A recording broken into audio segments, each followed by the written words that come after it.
जीव हमारी जाति है, मानव धर्म हमारा। हिंदू मुस्लिम सिख ईसाई धर्म नहीं कोई न्यारा।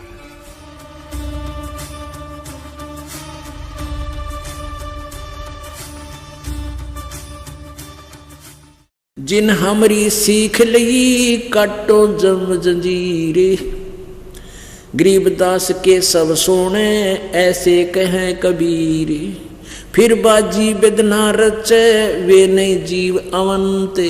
जिन मेरी शिक्षा ले ली, आखिरी सांस तक भजन करते रहे इस मर्यादा में, फिर वो सदा के लिए सतलोक चले जाएंगे, वहाँ अमर पटा पाएंगे। अमर पटा, ओए अमर पटा, सदा के लिए परमानेंट उसी का हो जाना। फिर बाजी बेदना रचे वे नहीं जीव अवंत। गरीबदास सतलोक में अमर पटा पावन थे। अनंत कोट बाजी तहाँ रचे सकल ब्रह्मंड। गरीबदास मैं के करूं हूं यो काल करत जीव खंडे। अब के बताते हैं केसो, कबीर जी कह रहे हैं केसो को कि अनंत कोट बाजी जहां मन रचे सकल ब्रह्मंड। और कबीर साहब कहते हैं मैं क्या करूं, ये काल जो है मेरे बच्चों को मेरे से दूर कर लेता है, बकवाद करके झूठी साची इधर उधर की लगा के इनसे खंड कर देता है। मेरा बच्चों का नाम तो वो खंड करवा देता है। खंड होने से फिर मेरा कनेक्शन खत्म हो जाता है। एक वचन हुआ था काल से कि जो तेरी बात को माने तेरे, मेरी बात को माने मेरे। अब काल के दूतों के जो ज्ञान को स्वीकार करके यहाँ से छोड़ जाते हैं, तो उसके बारे में कहते हैं वो प्यारी आत्मा अब काल के मुंह में चली गई। अनंत कोट बाजी जहां मन रचे सकल ब्रह्मंड। और कबीर परमात्मा कहते हैं, कह कबीर मैं के करूं यू काल करे जीव खंड। मेरे तो तोड़ लेता है और फिर इनकी दुर्गति करता है, गधे कुत्ते सूअर बनाता है। और मुझे बहुत दुख होता है इन बच्चों का जो यहां से चले जाते हैं। किलों काल निकंद हूं जीव विदंस नहीं होवे। गरीबदास जुल्ला कहे मेरा शब्द न बूझत कोई। कहते इस काल ने कील दूं, तुम्हारी तरफ झांके भी को ना देखे भी नहीं, ऐसा कर दूं इस कील काल को। लेकिन मेरी बात ने कोई सुनता तो को नहीं, हमारे ज्ञान को कोई सुन के राजी को ना। एक के सौ साहेब धनी मैं हूं तुमरा दास।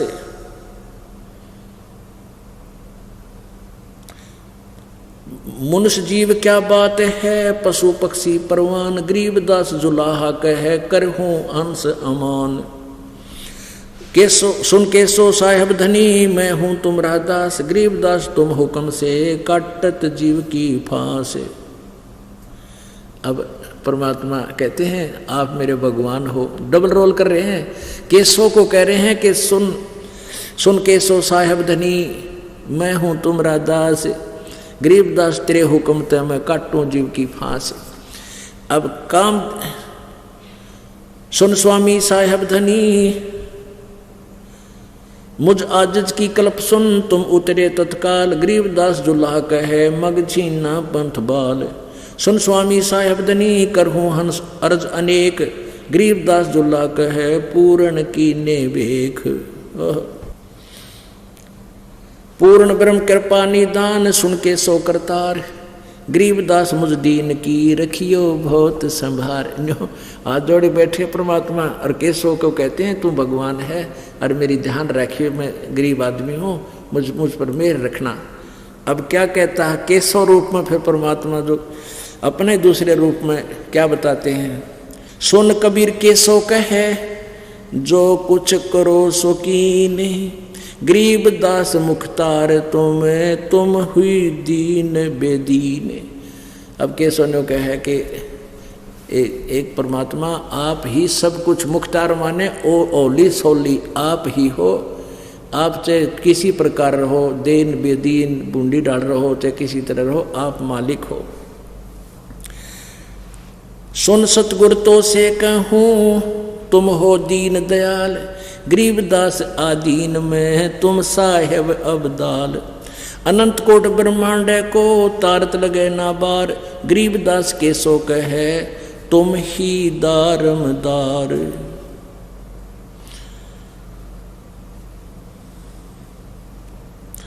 तुम ही दारमदार हो यहाँ कल्प नहीं इंच। गरीबदास के सो कह ये तुमरे ही पर पंच। के सो चले सब धाम को 9 लाख बॉडी लीने। गरीबदास बंधन किया बाजत है सुरबीन। केसो और कबीर जित मिलत भी है सब एक।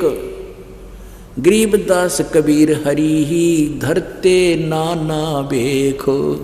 या क्लियर कर दिया कि केसो और कबीर जित मिलत भये तहां एक। गरीबदास कबीर हरि ये धरते नाना भेख। नाना रूप वो खुद ही बना लेते हैं। चलो सिकंदर पादशाह क्यों वृथा वक्त गमाए। अब सिकंदर लो शेख तकी था उसका आग लागी।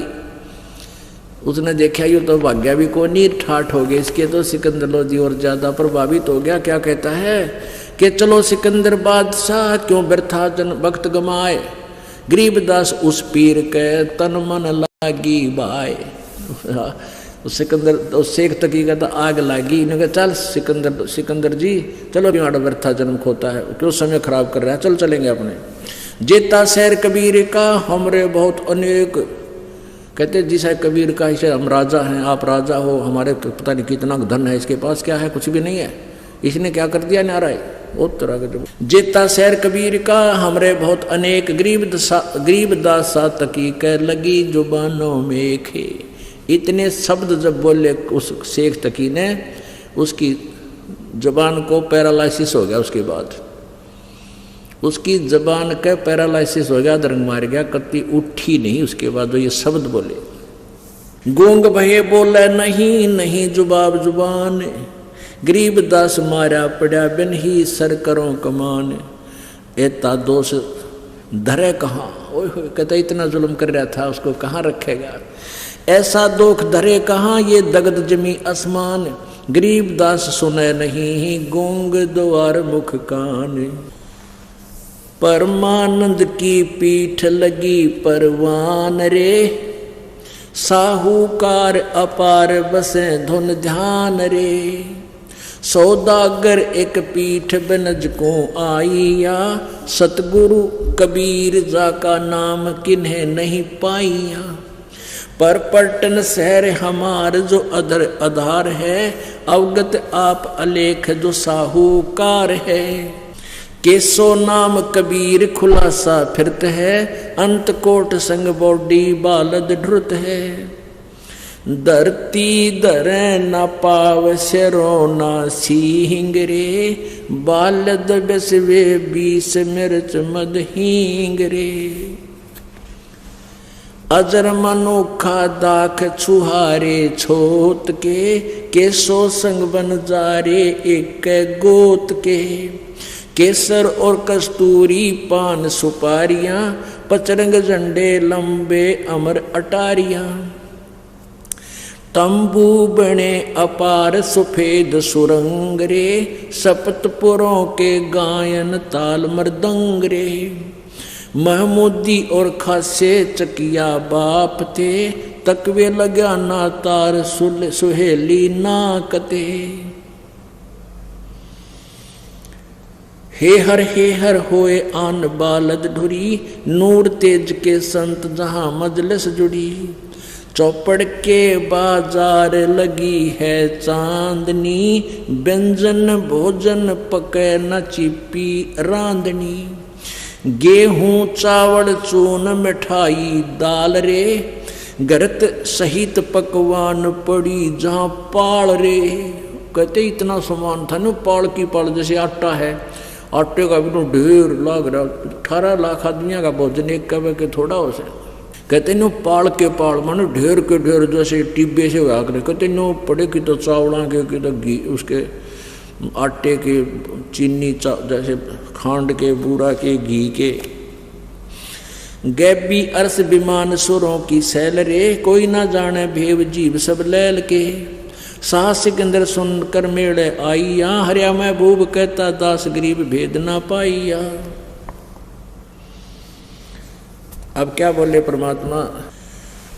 एक चदड़ी एक गुदड़ी सतगुरु पास रे।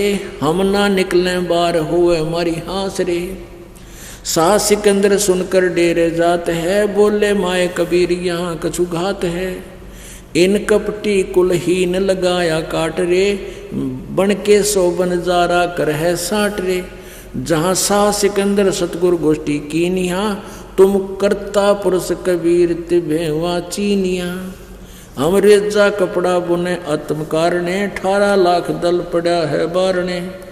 खान पान घर मोहे नहीं है नहीं मोर रे, शठ दर्शन कीनी हांसी किया बहु जोर रे। अब क्या बताते हैं, जो उस पॉइंट पे हम लाना चाहते थे सुनना। मुश्किल से आसान करेगा जानकर, एक के 100 बनजारा उतरा आन कर। कहते हैं हम जिसकी शरण में पड़े हैं वही मुश्किल को आसान करेगा। मुश्किल से आसान करेगा जानकर, मुश्किल से आसान करेगा जानकर, एक के 100 बनजारा उतरा आन कर। एक के 100 बनजारा उतरा आन कर। अपने आत्माओं क्या बताया है आखिर में आपको। कबीर गोसाई रसोई दीनी आपे के 100 बनकर आए, प्रानंदनी जाके द्वारे बहुविध भेख छकाए। हिंदू और मुसलमान कहते हैं ब्राह्मण और बैरागी, सन्यासी काशी के गांव या नाचे दुनिया नागी। आगे क्या बताते हैं, कोई कहे भंडारा दीना, कोई कहे महोछा, बड़े बड़ाई करया करें भाई गाड़ी काढ़े ओछा। अब क्या बताया है परमात्मा ने कि सिकंदर सातक और शेख तक की तय कह के किया इसने, ईसा हमारे अंदर हमकरा कितना कर दें, अमृत तो आप राजा हो, इसके ऊपर क्या प्रभावित होते हो, क्या करा इसने महोछा सा किया है। पुणात्मा भंडारा तो उसने कहे जो खुशी में किया जाता है, और महोत्सव वो होता जैसे इन नकली ब्राह्मणों ने गुरुओं ने कर रखा था, भाई चाहे बेटा मरो चाहे बेटी, जवान मरो चाहे कैसा ही, उसका ऐसा करो, उसका ऐसा क्रिया कर दो, ऐसा भोजन बनाओ, बढ़िया भोजन बनाओ ब्राह्मण के लिए। तो उसको महोत्सव होता है जो मजबूरी में करना ही पड़ता है। उसमें आदमी जैसे क्या करना, 500 कपड़े लाओ, तो इसे कपड़े लाकर उसने कोई भी ना उड़े 5 आइटम पूरे करते हैं। और खुशी जब होती है तो आदमी जो है ना 2 रुपये की बजाय 20 रुपये का सामान लाता है। तो शेख तकी तन्यों का है कि एक राही ने महोत्सव सा किया है। तो क्या बताते हैं, कोई कहे जग जो नार करी है, यज्ञ जो नार यानी खुशी में जो किया जाता है। कोई कहे यज्ञ जो नार करी है, कोई कहे महोत्सव, बड़े बड़ाई करया करें भाई गाली काढ़े ओछा। बड़े आदमी ही दूसरे की प्रशंसा कर सकते हैं, वह बहुत अच्छा आदमी है, बहुत अच्छा काम किया, और निकम्मे तो फिर भी उसने गाली काट दिया करना, वही छक्के जावें, वही खावें और उसी को फेरने क्या करा इसने, ऐसा तो हम शो कर दें। तो पुण्यात्माओं यहाँ परमात्मा ने क्या सब वाणी है कि साईं इतना दीजियो जामे कुटुंब समावे, हम भी भूखे ना रहें अतिथि ना भूखा जावे। अब पर ये ऐसी लीला आपके घर पर कैसे होंगी, कब होंगी, जो आप जैसे परमात्मा ने लीला करके दिखाई ऐसे आप करोगे। आप दान धर्म करते समय उत्सुकता के साथ करो और ये चिंता ना करो आगे क्या होगा बालका का। ऐसी बहुत से प्रमाण हैं। एक भक्त कह रहा था कि उसके 2 लड़की थी, पुत्र था नहीं, और वो इतना श्रद्धालु था कि जो कुछ भी नौकरी करता था, अच्छा अफसर था, सारा दान धर्म में लगा देता था। और उधर से बेटी ब्यान की होगी, और परमात्मा की वाणी जब चलती थी वो बैठ कर रोने लग जाता था नीचे जमीन पर बैठकर, और आंखों में आंसू आते थे, बहुत श्रद्धा से लग रहा था। दोनों बेटी युवा होगी। अब उसने चिंता बन गई कि जगह चला रिश्तेदार आ जाओ बीनों का, भाई छोरी ब्यान की हो रही है लड़की, तू क्या कर रहा है, बहुत देर लगा दी। तो चिंता सी होती है कई बार, फिर भी सोचता मालिक आप करेगा। जब बिल्कुल वो दिक्कत सी का समय आया, उसी समय उसकी बहन विदेश में रहती थी, वह आएगी और विदेश के अंदर उसके पास अच्छा धन था। वो हाथ जोड़ के कहने लगी, भाई मैं एक काम आई हूँ तेरे पास और मेरी इस अरदास को तो अस्वीकार मत करना। तो कहने लगा, बहन भाई बहन की कोई दो थोड़ी होती हैं, आप जो कहोगी भाई हाजिर है। उसने सोची कुछ पैसे मांगते होंगे, कोई बिजनेस शुरू कर दिया होगा, पैसे तो है नहीं, फिर भी ले किसी से ला कर दूंगा अपनी बहन को, उन्होंने थोड़ा मना करूंगा। बोल बहन क्या कहना चाहती है, वचनबद्ध हो जा। तो कहने लगा, ऐसा वचनबद्ध की क्या आवश्यकता पड़ेगी, मैं तो अपनी बहन के लिए वैसे वचनबद्ध हूँ। तो कहेगी मैं सद्दड़ की बात जी, अब तो कहेगी जितना मेरी औकात है मेरी बहन, मैं दूर नहीं तेरे थे। तनु बोली, इन दोनों पुत्रियों को मेरी झोली में डाल दे और मैं शादी करूंगी। मैंने बालक देख रखे वहां लड़के। बता, अब परमात्मा ने कहते बोझ उठा के धर दिया एक तरफ ने, 5 लाख में पांडा ना छूटा हो। और उसी समय न बोली, देख ले बहन तेरी मर्जी, तेरी बेटी किसी तरह करे। तो कहते कल पे कारण कौन है, कर सेवा नहीं काम, मन इच्छा देऊंगा जो पड़े मेरे ते काम। बोलो सतगुरुदेव।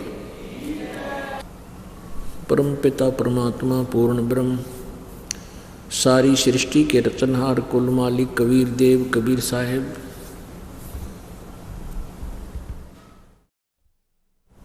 ये वो परमात्मा हैं जिन्होंने सर्व सृष्टि का सभी ब्रह्मांडों की रचना की है। ये हम सब आत्माओं के पिता हैं, ये हम सब आत्माओं के उत्पत्ति करता है। ये परमात्मा 600 वर्ष पूर्व, लगभग 600 वर्ष पहले सन 1398 में बनारस के अंदर काशी शहर में एक लहर तारा तालाब के अंदर विकसित कमल के फूल पर शिशु रूप धार के विराजमान हुए थे। वहाँ से नीरू और नीमा नाम के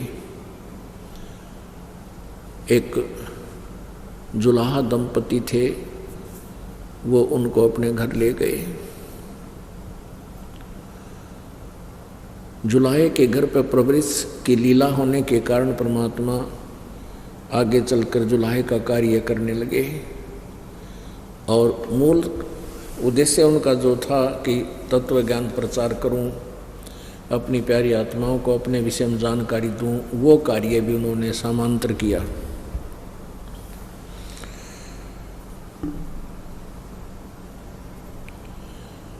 वो परमात्मा पूर्ण ब्रह्म युगों युगों में आते हैं, प्रत्येक युग में एक लीला ऐसी करते हैं। कुछ दिन एक जन साधारण की भूमिका करते हैं, जैसे एक जन साधारण, एक नेक व्यक्ति जैसे अपने परिवार का पोषण परवरिश करता है, अपने हाथ से नेक नीति से कार्य करता है, अच्छा आचरण रखता है, गुड कैरेक्टर रखता है और परमात्मा की भक्ति भी करता है, तो ऐसे वो परमात्मा प्रत्येक युग में आते हैं और एक लीला ऐसी ही करते हैं। वो परमात्मा पूर्ण ब्रह्म परम अक्षर ब्रह्म सत्य पुरुष जो लीला करते हैं, किया करते हैं, पहले की हैं, तो उनकी जानकारी वेदों में वर्णित है कि परमात्मा की ये पहचान है, वो ऐसे ऐसे लीलाएं किया करते हैं। तो वो सभी दृष्टांत, वो सभी उदाहरण परमेश्वर कबीर जी की लीलाओं के ऊपर खरे उतरते हैं। परमात्मा कबीर जी जब 25 दिन के हो गए थे, जब 25 दिन की लीला में उनका शरीर हुआ, तो 25 दिन तक उन्होंने कुछ भी आहार नहीं किया। नीमा जो नीरू की पत्नी थी और परमेश्वर की मुँह बोली माता जी कहलाई, बहुत चिंतित हुई कि ये बच्चा मरेगा, इस बालक में मेरी ममता घनी होगी और मैं भी साथ मरूंगी। इतना दृढ़ निश्चय कर लिया कि जिस दिन ये बच्चे के शरीर पूरा हुआ उसी दिन मैं भी आत्महत्या करूंगी, मैं जी नहीं सकती संसार में। परमात्मा अंतर्यामी हैं, उन्होंने शिवलोक से शिव जी के अंदर प्रेरणा की कि तेरा एक भक्त, तेरी आत्मा दुखी हो रही है। क्योंकि नीरू और नीमा ये ब्राह्मण कुल में इनका जन्म था। नीरू का नाम गौरी शंकर था, नीमा का नाम सरस्वती था। मुसलमानों ने इनको ज़बरदस्ती मुसलमान बना दिया था क्योंकि ये भगवान शिव के कट्टर उपासक थे, निस्वार्थ भाव से शिव पुराण की कथा किया करते थे और जो पैसा आ जाता था कथा वाचन करने में तो उसको भंडारा में लगा दिया करते थे। अपने घर के खर्च को रखकर बाकी सब भंडारे में लगा देते थे। इतनी नेक आत्मा थी। भगवान शिव जी की ज़्यादा ही वो प्रचार किया करते थे। मुसलमानों ने उनको बाई फोर्स ज़बरदस्ती मुसलमान बना दिया। उनका नाम गौरी शंकर का नाम नीरू रख दिया, सरस्वती का नाम नीमा रख दिया।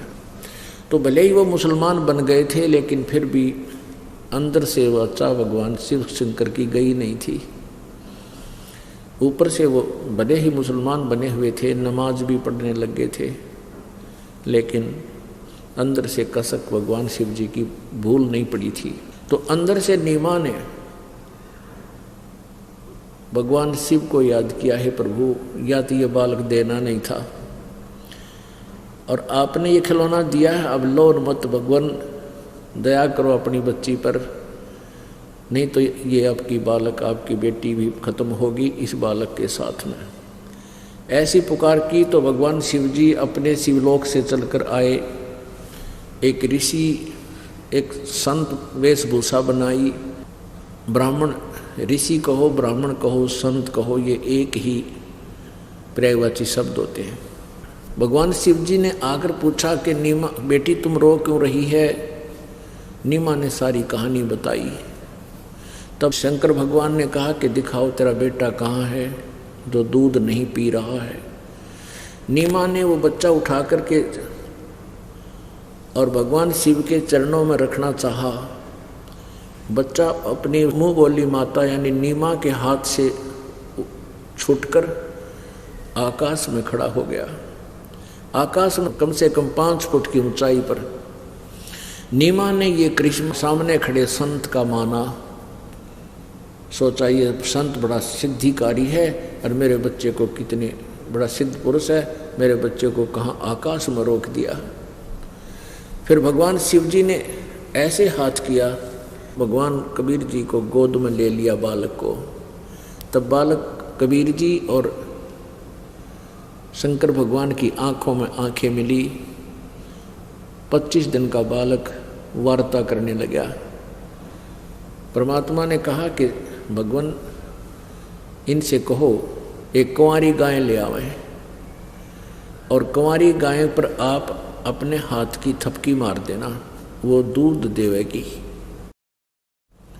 उस दूध को पीऊंगा। ऐसे 7 बार ऐसे चर्चा हुई। फिर परमात्मा चुप हो गए। भगवान शिव जी ने वो बालक लौटा दिया नीमा को और कहा कि अपने पति को बुला और एक कुंवारी गाय लाओ। कुंवारी गाय लाए। कुमार के घर से एक कोरा बर्तन लाए, स्वच्छ अनयूज्ड, और कुंवारी गाय के कमर पर भगवान शिव जी ने थपकी मारी। ऋषि ने वो अपने आप दूध की धार थनों से निकलाई। लंबे लंबे स्तन हो गए और नीचे वो पात्र रख दिया। 5-4 किलो का था। जब वो पात्र भर गया अपने आप दूध बंद हो गया। और परमात्मा ने कहा था कि ये गाय फिर डेली दूध देगी, तो वो गाय प्रतिदिन दूध देने लगी। ऐसे कबीर परमात्मा ने वो दूध पिया। उसके बाद वो परमात्मा कबीर जी का बाल्यपन उस कुंवारी गायों के दूध पीकर ही परिवर्ष ही तृप्त हुए। अब पुण्यात्माओं, आज तक ये लीला किसी संत की नहीं है, किसी भगवान की नहीं है। और वेदों में लिखा है कि जो पूर्ण परमात्मा जो शिशु रूप धार का आता है वो ऐसी लीला करता है। आपको दिखाते हैं ऋग्वेद मंडल नंबर 9 और सूक्त नंबर 1 मंत्र नंबर 9 में कि देखिएगा, ऋग्वेद मंडल नंबर 9-10 मंडल है, महर्षि दानव सरस्वती के इस पर लिखा हुआ है।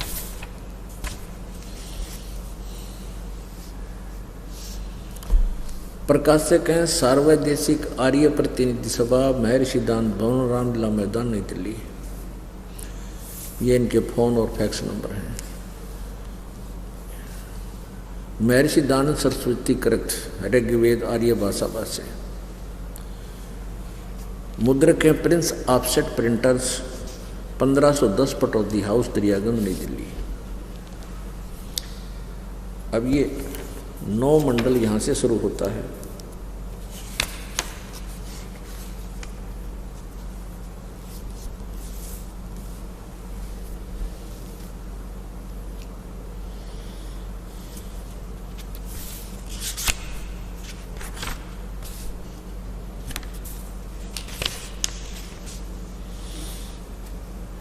यहाँ देखिए ऋग्वेद मंडल नंबर 9, नवम मंडल।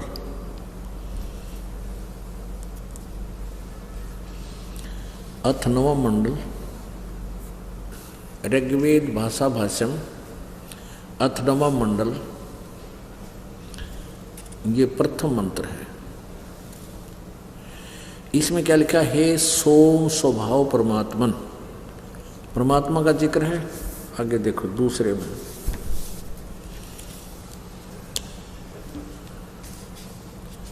हे परमात्मन, दूसरे मंत्र में हे परमात्मन आप। तो इसमें काफ़ी कुछ लिखा है। परमात्मन आप राक्षसों के हनन करने वाले हो, संपूर्ण विश्व के दृष्टा हो, सबके उत्पत्ति स्थान हो, किसी अस्त्र शस्त्र से छेदन नहीं किए जाते, गतिशील और मध्यस्थ रूप से सर्वत्र स्थिर हो।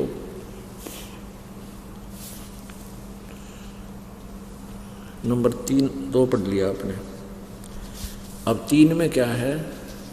हे परमात्मन, ये दास कैसे इसको सिद्ध करना चाहता है वो दिखाना चाहता है। 4 में ऋग्वेद मंडल नंबर 9 सूक्त नंबर 1 के मंत्र 1 से 4, जो 4 में हे परमात्मन, 5 में हे परमात्मन, 6 में हे परमात्मन, ये 7 है यहाँ पर। अब यहाँ 7 और 8 में इन परमात्मन शब्द छोड़ दिया, पुरुष शुरू कर दिया। यह लिखना था उस परमात्मा को ज्ञान यज्ञ में भली प्रकार ग्रहण करती है। यहाँ पुरुष शुरू कर दिया क्योंकि आगे इन अड़ंगा अड़ाना था ना 8वें में। उस पुरुष को यहाँ लिखना था उस परमात्मा को। उग्र गतियाँ यानी ऐसी विकट परिस्थितियाँ हो जाती हैं, वो परमात्मा को यहाँ आना पड़ता है। उग्र गतियाँ प्रेरणा करती हैं और भासमान शरीर को होय होय बांकुरम धरतिम, भासमान शरीर को, तेज पुंज के शरीर को वह पुरुष प्राप्त होता है। यानी तेज पुंज अन्य तन देह धरकर वो ईश्वर धाम को भेंट ही प्राप्त होता है।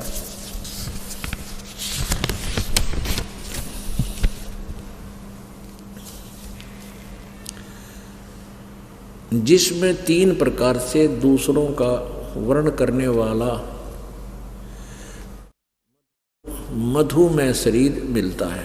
अब देखो और यहाँ कति स्पष्ट कर दिया 9वें में ऋग्वेद मंडल नंबर 9 सूक्त नंबर 1 और मंत्र नंबर 9। उस सोम स्वभाव वाले श्रद्धालु पुरुष को, यहाँ पुरुष शुरू कर दिया, नदी का डंगा डाल दिया।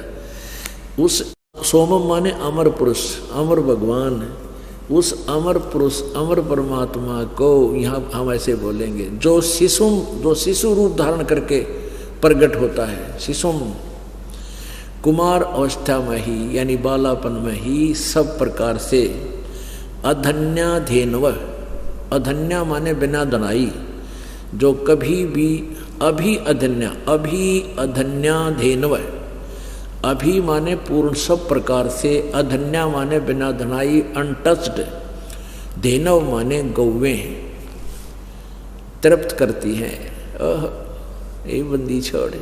इसका भाव ये है कि वो जो बालक रूप में प्रकट होता है पर अमर परमात्मा, उस समय उसकी बाल्यावस्था में ही उसको सभी प्रकार से अभी अधन्या बिना दनाई, जैसे हम कह दिया या बिना दनाई है, दनाना माने नए दूध हो जाना, गर्भवती होना, यानी अभी अधन्या कभी भी टच ना की हो उसने वृषभ ने, और धेनव माने गाय पूर्ण रूप से यानी कंवारी सब प्रकार से, इसका मतलब कंवारी गायें सारा कुछ मिला के तृप्त करती हैं, अर्थात उसके पालन की लीला इन कंवारी गायों से होती है। इति सिद्धम।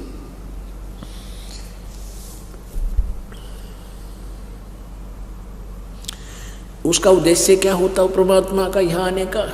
अगले 10वें मंत्र में कहा है। ऋग्वेद मंडल नंबर 9 सूक्त नंबर 1 मंत्र नंबर 9 आपने पढ़ लिया कि कंवारी गायों से उस शिशु रूप में प्रकट परमात्मा की परवरिश होती है।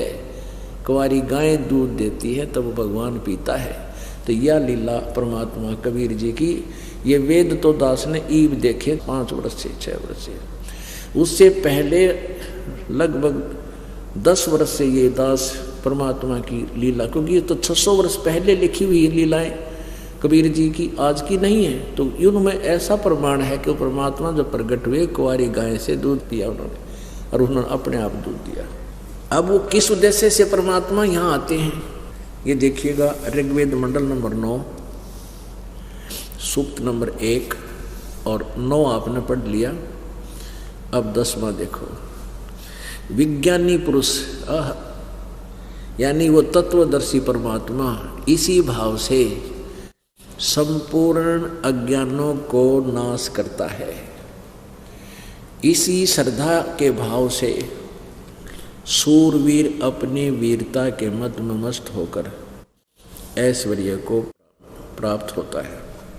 यानी उस परमात्मा का उद्देश्य क्या होता है कि वो अज्ञान का नाश करने के लिए आता है और सूरवीर की तरह निर्भय होकर के अपनी वाणी ढोल के डंके पर बोलता है। यहाँ देखिएगा ऋग्वेद मंडल नंबर 9 सूक्त नंबर 2 शुरू हो गया। ऋग्वेद मंडल नंबर 9 सूक्त नंबर 2 मंत्र नंबर 1 में,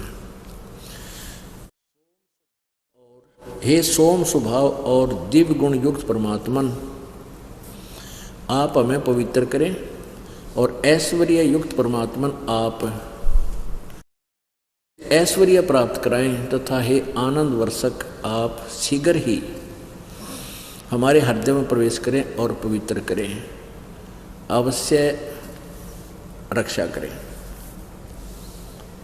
ये सब कामनाओं की पूर्ण करने वाले सकल मनोरथ पूर्ण साहिब, हे सब कामनाओं के पूर्ण करने वाले यशस्वी महान परमात्मन, आप हमें सर्वव्यापी ज्ञान का उपदेश करें, क्योंकि आप संविधान विज्ञान सद्विज्ञान को और संसार के कारणभूत प्रकृति को सब ओर से धारण किए हुए हैं। अब हमने यहाँ इतना ही लेना था कि वो परमात्मा जब यहाँ आता है क्या लीला करता है। अब इसमें क्या बताया कि सभी कामनाओं को पूर्ण करने वाले वो परमात्मा है।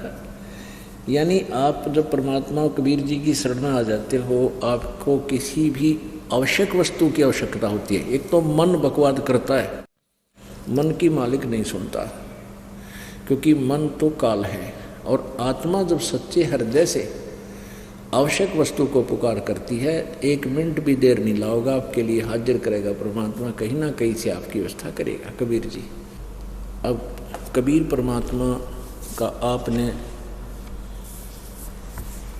दिन में सत्संग सुना के साईं इतना दीजिए जिसमें कुटुंब समावे, हम भी भूखे ना रहें अतिथि ना भूखा जावे। आपने ये भी देखा कि परमात्मा एक लीला कर रहे थे। 120 वर्ष रहे जो बनारस में, सन 1398 से लेकर 1515 तक। तो उस समय वो क्या करते थे, जितना बुनाई कपड़े की आती थी उस पैसे को घर के खर्च के लिए रख लेते थे, थोड़ा बहुत, बाकी दान धर्म में लगाते रहते थे। और फिर परमात्मा ने लीला करके दिखाई, हमें ये उदाहरण दिया कि तुम इसी प्रकार मुझ पर विश्वास रखो और जैसे हम बता रहे हैं ऐसे क्रिया करते रहो। जिसमें तुम्हारे ऊपर कोई ऐसी आपत्ति उत्पन्न होगी तो मैं तुम्हारे साथ हूँगा। अब जैसे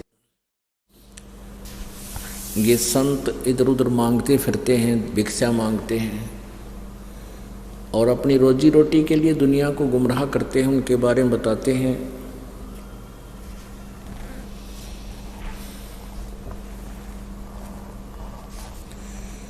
क्या बताते हैं, नट पेरना कांजर सासी मांगत हैं बठियारे, जिनकी तारी लागी तो तुम्हें वो मोती देवे उधारे। बिन ही मांग्या देत चिदानंद छाजन भोजन लोई, 56 भोग संजोग सुरत आवे नई रसोई।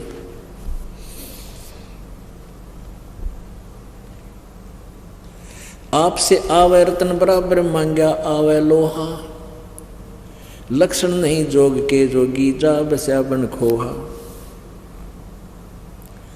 एक मांगे एक बक्सा घाल ले पामर खावे प्रीत बिना, शब्द हमारा बूझो भाई समझ न आवे अतीत बिना। टूका कारण फिरे कुकरा 70 घर फिर आवे, ये तो लक्षण नहीं साधु के क्यों बाणा बिरद लजावे। परमात्मा कहते हैं जैसे रोटी के एक टूक के लिए कुत्ता फिरता है 70 ग्राम धक्के खा ले, ऐसे एक संत के बाणे में, साधु के बाणे में टूक मांगता फिरे है। कहती ये लक्षण नहीं संत के, क्यों भगवान को भी तो लज्जा रहा है। टूका कारण फिरे कुकरा 70 घर फिर आवे, ये तो लक्षण नहीं साधु के क्यों बाणा बिरद लजावे। जिनको आत्मज्ञान नहीं वो मांगते हैं भाई, और चावल चून इकट्ठा करके वह ब्याज बधावे जाई। परमेश्वर पद से महरम नाही, गृहस्थी आन उपासी, जाकी भिक्षा संत ना खावे पड़े काल की फांसी। अब क्या बताते हैं साधु संत भक्तों के विषय में, जो सत भक्ति करते हैं कि जो परमेश्वर पद से महरम नाही। परमात्मा हमें ये बताना चाहते हैं, ये इतनी गूढ़ वाणी है परमात्मा की, इतना गूढ़ वेद है, ये 5वां वेद सूक्ष्म वेद, ये सच्चिदानंद घन ब्रह्म की वाणी है, जिसके विषय में गीता जी अध्याय नंबर 4 के श्लोक नंबर 32 में कहा है कि परमात्मा जो आध्यात्मिक अनुष्ठान के विषय में 25 से लेकर 31 तक जो वर्णन किया है, वो कोई कैसी साधना करता है, कोई जैसी ऐसी करता है, लेकिन सभी अपनी साधना को पाप नाशक जानते हैं। लेकिन विशेष विवरण उस ब्रह्मण मुखे माने सच्चिदानंद घन ब्रह्म द्वारा अपने मुखारविंद से उच्चारित वाणी में, यानी कबीर वाणी में विशेष वर्णन है। उसको गीता जी अध्याय नंबर 4 के श्लोक 34 में कहा कि उस तत्व ज्ञान को तू तत्वदर्शी संतों के पास जाकर समझ। उनको दंडवत प्रणाम करने से, कपट छोड़कर प्रार्थना करने से, प्रसन्न करने से फिर वो तत्वदर्शी संत तुझे बताएंगे। ये वो वाणी है। परमेश्वर पद से महरम नाही, गिरही आन उपासी, ताकि भिक्षा संत ना खावे भगत ना खावे वह पड़े काल की फांसी। जो आन उपासना करते हैं, परमात्मा की भक्ति नहीं करते हैं, कहते उनका तो टूक भी नहीं खाना चाहिए। उनकी तो भिक्षा भी नहीं खानी चाहिए, ताकि भिक्षा संत नहीं खावे, पड़े काल की फांसी। अब एक तो ईश है, सेकंड नंबर का ईश्वर है, और तीसरे नंबर का लास्ट परमेश्वर है। जैसे ब्रह्म, फिर परब्रह्म, और तीसरा पूर्ण ब्रह्म, परम अक्षर ब्रह्म, ये तीन परमात्मा है। ब्रह्म ईश ब्रह्म है, जिसको काल भी कहते हैं, 21 ब्रह्मांड का स्वामी है। और परब्रह्म, इसको अक्षर पुरुष भी कहा है, गीता जी अध्याय नंबर 15 के श्लोक नंबर 16 में। और ये सात संख ब्रह्मांड का स्वामी है। और तीसरा परम अक्षर ब्रह्म, पूर्ण ब्रह्म, सतपुरुष कहो, ईश्वर, परमेश्वर। तो फर्स्ट नंबर ये असंग ब्रह्मांड का स्वामी है। फर्स्ट नंबर का ईश, इसको ब्रह्म भी कहते हैं, केवल 21 ब्रह्मांड का स्वामी है, मालिक है, प्रभु है। और सेकंड है ईश्वर, यानी ईश से श्रेष्ठ, वर माने श्रेष्ठ। और इसको परब्रह्म भी कहते हैं, अक्षर पुरुष भी कहते हैं, अक्षर ब्रह्म भी कहते हैं। ये केवल 7 संख ब्रह्मांड का स्वामी है। और तीसरे नंबर का परमेश्वर, ईश, ईश्वर, परमेश्वर, जो असंख्य ब्रह्मांड का स्वामी है। तो यहाँ क्या कहते हैं, जो इस परमेश्वर के अतिरिक्त जो अन्य पूजाएं करते हैं, परमेश्वर पद से महरम नाही, महरम, महरम माने पूर्ण परिचित नहीं है, जिसका महरमी, महरमी माने भाई तुम इसके विशेष गूढ़ रहस्य को, गूढ़ ज्ञान को समझता हो, पूर्ण परिचित। महरम माने महरम, यानी मैं इसके महरम को जानता हूं। परमेश्वर पद से महरम नाही, गिरही आन उपासी, जाकी भिक्षा संत न खावे, पड़े काल की फांसी। डूम भाट बैसा सांसी का पैसा जाके आवे, बिन ही बूझे जात नरक में, नीच धान जो खावे। डूम भाट बैसा सांसी कहते इस प्रकार के जो व्यक्ति हैं, ऐसा कर्म करते हैं, तो उनका भोजन खाने से कहते बिना बूझे नरक में जाओगा इंसान। नट पेरना कांदर सांसी, ब्राह्मण बुरा कहावे, कसाई डाकौत बराबर, सब बढ़िया कह जावे। ओह, नट पेरना कांदर सांसी, ये ब्राह्मण बुरा कहावे। और कसाई डाकौत बराबर, डाकौत जो है कसाई बराबर है, और जो सब बढ़िया कह जावे। अपने आत्माओं, नट पेरना कांदर सांसी, और ब्राह्मण, ब्राह्मण को बुरा कहा है मालिक ने। अब जैसे कबीर जी की वाणी को, परमेश्वर की वाणी को बताकर हम छोड़ दें तो दुख होए आप जी को, क्योंकि ब्राह्मण हिंदू समाज का गुरु जी कहलाता है। लेकिन ये इनकी हिस्ट्री में ही लिखा, जिसको हिंदू समाज जिन ग्रंथों को सत्य मानता है। अब यहाँ दिखाना पड़ेगा, क्योंकि ये एक ऐसा जटिल प्रश्न है, अगर समय पर समाधान नहीं हुआ तो ये मार्ग में बाधक बन जाता है। ये देखिएगा, श्रीमद् देवी भागवत, गीता प्रेस गोरखपुर से प्रकाशित है।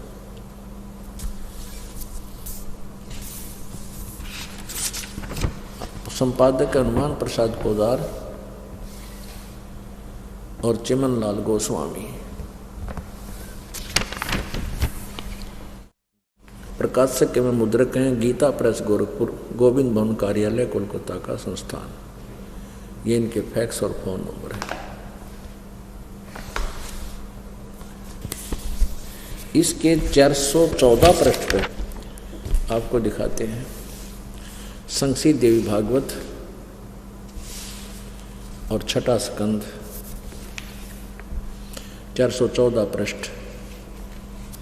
जन्मे जय ने पूछा, महाभाग किस युग में कैसा धर्म का स्वरूप है, इस संपूर्ण विषय को विशेष रूप से बताने की कृपा कीजिए। व्यास जी बोले, राजन, यह निश्चय है कि सतयुग में ब्राह्मण वेद के पूर्ण विद्वान थे और उनके द्वारा निरंतर भगवती जगदम्बा की आराधना होती थी। वह दुर्गा की पूजा करते थे और वेदों के पूर्ण विद्वान माने जाते थे। भगवती का दर्शन करने के लिए उनका मन सदा ललायित रहता था। अब यहाँ क्या दिखाना चाहते हैं? यही धर्म की सतीथि त्रेता में थी, रही, परंतु कुछ ह्रास हो गया।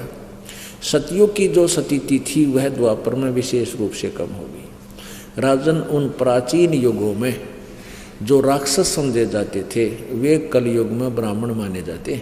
ओए होए, क्योंकि अब के ब्राह्मण प्राय पाखंड करने में तत्पर रहते हैं, दूसरों को ठगना, झूठ बोलना और वैदिक धर्म कर्म से अलग रहना कलयुगी ब्राह्मणों का स्वाभाविक गुण बन गया। अपने आत्मा ईविया जच जाएगी, परमात्मा की वाणी अपनी जगह बना लेगी कि ब्राह्मण के विषय में क्या बोल रहे हैं परमात्मा। नट पेरणा कंजर सांसी ब्राह्मण बुरा कहावे, कसाई डाकोत बराबर सब बढ़िया कह जावे। ये डाकोत कहते हैं, कसाई कैसे हैं?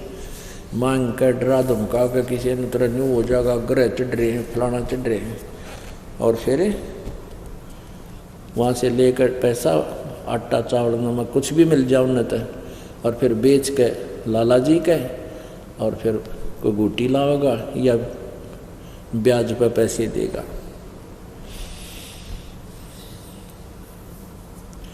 ब्राह्मण बनिया अक्षत्री शूद्र ये चारों कुल ऊंचा। देखो वाणी में कितना अंतर है पुण्यात्मा। ब्राह्मण बनिया, अक्षत्री शूद्र, वैश्य कहो चाहे बनिया कहो, ये चारों कुल ऊंचा। अभी नकलिया नतनियों का रखा शूद्र वर्ण तो जो है ना ये नीचा कुल है, शूद्र नहीं। अपने अपने कर्म को जो निष्ठा से कर रहा है, सभी का कार्य करने योग्य है, कर्तव्य कर्म है, और कोई ऊंचा नीचा नहीं। जिसका जो कर्म है वो सही कर रहा है अपने निभाकर, कहती ये चारों कुल ऊंचा। और न्युग्रे द्वार न जावे योगी जो सत सोजत इंद्री सूचा, कि अगर ठीक सत साधना करने वाला हो और परमात्मा का नाम ले रखा हो, पूर्ण परमात्मा की भक्ति करता हो, इन चारों कुलों में किसी भी कुल में किसी भी वर्ण में उत्पन्न हो और ये साधना कर रहा हो और ये साधना ना कर रहा हो, उस निगुरे के घर नहीं जावे। इन चारों वर्णों में जो सत साधना करता है तो उसके आहार आप कर सकते हो, ऐसा लिखा है। अपनात्मा ये चिंतित ना होना कि तुम भाई हमने तो रिश्तेदारी में जाना पड़ता है और वहाँ भी फिर रोटी तो खानी ही पड़ती है, मारे भी बाहर लगेगा, वो भी नुगरे हैं। तो उसका एक बता रखा है एंटीबायोटिक आपको, कि कहते हैं आप वहाँ जाते हो, खाना खाने नहीं जाते उनके वहाँ पर, और आपके पास एक ऐसे मंत्र हैं, उस नाम के जाप से, ये तो जो भक्ति नहीं करते ना उन पर असर है, और किसी कारण से आप जी ने कहीं आहार करना पड़ जाता है तो परमात्मा का नाम जाप करते रहिए। और अन्नदेव की आरती है एक छोटी सी, उसको आप कीजिए, आपको हानि होगी नहीं आपको, और जिसका आपने आहार किया उसको पुण्य हो जाएगा। इस तरह मालिक ने बताया है। ये तो उनके लिए बताया जो मांगते फिरते हैं और फिर भक्ति की भी रीस करते हैं। पहले तो साधना शास्त्र विरुद्ध, और फिर किसी का भोजन लेकर खा लेते हैं, उनके पास वो भक्ति सत्य है नहीं जो उस पाप के भोजन को हजम कर सके, यानी उससे डिस्टर्ब ना हो। तो आप जी को मंत्र दे रखे हैं, आपका मन वहाँ रोटी खाने का नहीं था, किसी विशेष उद्देश्य से गए हो, गए को आहार किया दिया है तो आपको हानि नहीं होगी। ये उनको कहा जाता है जो परमात्मा की आड़ में उनको लताड़ा जा रहा है, जो भगत और संत बनकर और फिर मांगते अंडे। क्या बताते हैं? राजा राज रसातल जाई कौम छती सो डांडे, सब है अपावन कहिए भाई योगी किस दर हांडे। अब ये संत है ना नकली, ये राजाओं के गणे जाया करते, क्योंकि वहाँ अच्छी जो है ना उनको पैसे मिलते थे, तो वहाँ से वो भिक्षा अच्छी मिलती थी, उसके लिए वो दक्षिणा अच्छी मिलती थी। तो यहाँ बताते हैं राजा राज रसातल जाई, राजा नरक में जावेगा, क्योंकि कौम 36 डांडे, अब सभी अपावन कहिए भाई, योगी किस तरह हांडे। राजा, जैसे राजा लोग टैक्स लगाते हैं आपके ऊपर, तो उस टैक्स के माध्यम से अच्छे बुरे गरीब अमीर सबका पैसा राजा के पास जाता है, और उसी से वो अपना निर्वाह करता है, अपनी सेना रखता है, अपने ऐश्वर्य के साधन करता है। उसमें से फिर कहते संत जाके खावे, तो वो भी साथ नरक में जावे। एक हलाई सेंस कसाई, पलड़ा बेस बजावे, और कोठे माही नाच घाल के कोरा काल मनावे। एक अलाई होती है, जैसे किसान हल जोतता है ना, और 1 एकड़ मान ले जमीन है 200 फुट लंबा और 220 फुट लंबा और 198 फुट चौड़ा, ऐसा 1 एकड़ होता है। तो उसमें हल से संवारते समय वो लगभग 20 फुट चौड़ा और 200 यानी पूरे एकड़ की एक साइड की लंबाई ले लेता। तो उस 20 बाई 220 मान लो, एक हलाई में जो वो हल के द्वारा जमीन खोदता है, तो उसमें उसको 1000 कसाइयों जितना पाप बन जाता है। बताओ। और फिर कहाँ जाता है, वो क्या करता है उस पैसे, जैसे घन अन्न हो गया किसान का, फिर वो बेच का होगा बनिया का, बनिए का बेचता है, तो बनिया के सोचा है उस अनाज को अपने कोठे में अपने सटोर में रख लेता है, और फिर न सोचा ये भगवान इनका काल पड़ जा और तेरा गेहूँ महंगा बिक गया। वो पाप का भागी, कितनी दुष्ट सोच हो जाती है उस बिजनेसमैन की। तो कहते हैं 1 अढ़ाई सेंस कसाई, मान लीजिए तो किसान के घर भोजन खाना चाहता है, तो उसके ऊपर इतना भार बन जाता है। अपने आत्माओं, ये अध्यात्म ज्ञान है, ये तत्व ज्ञान है। इस तत्व ज्ञान को समझने के लिए आपको धैर्य रखना पड़ेगा, डगमग नहीं होना, घबराना नहीं। अब जैसे आप जाते हो किसी के घर, खाना भी खाना पड़ता है, किसान के घर भी जन्म है लोगों का, और भी बनिया के घर भी जन्म है। तो जैसे हम प्रतिदिन कपड़ा पहनते हैं, जैसे हम प्रतिदिन कपड़ा पहनते हैं और ये मैला हो जाता है, स्वाभाविक है, तो इसको धोने के लिए साबुन और जल का प्रयोग किया जाता है, ये स्वच्छ हो जाता है। ऐसे आपको एक मंत्र दे रखा सतनाम, इस सतनाम के जाप से आपके ऊपर ये भार नहीं बनेगा। अब जैसे आप किसी रिश्तेदार के यहाँ चले गए, आपने आहार तो करना ही पड़ेगा, अपने मंत्र जाप करना, आरती करें, और अब आपको तो लाभ बाहर बनेगा नहीं, क्योंकि आपके पास तो वो साबुन और जल है, मैल कट जाएगा।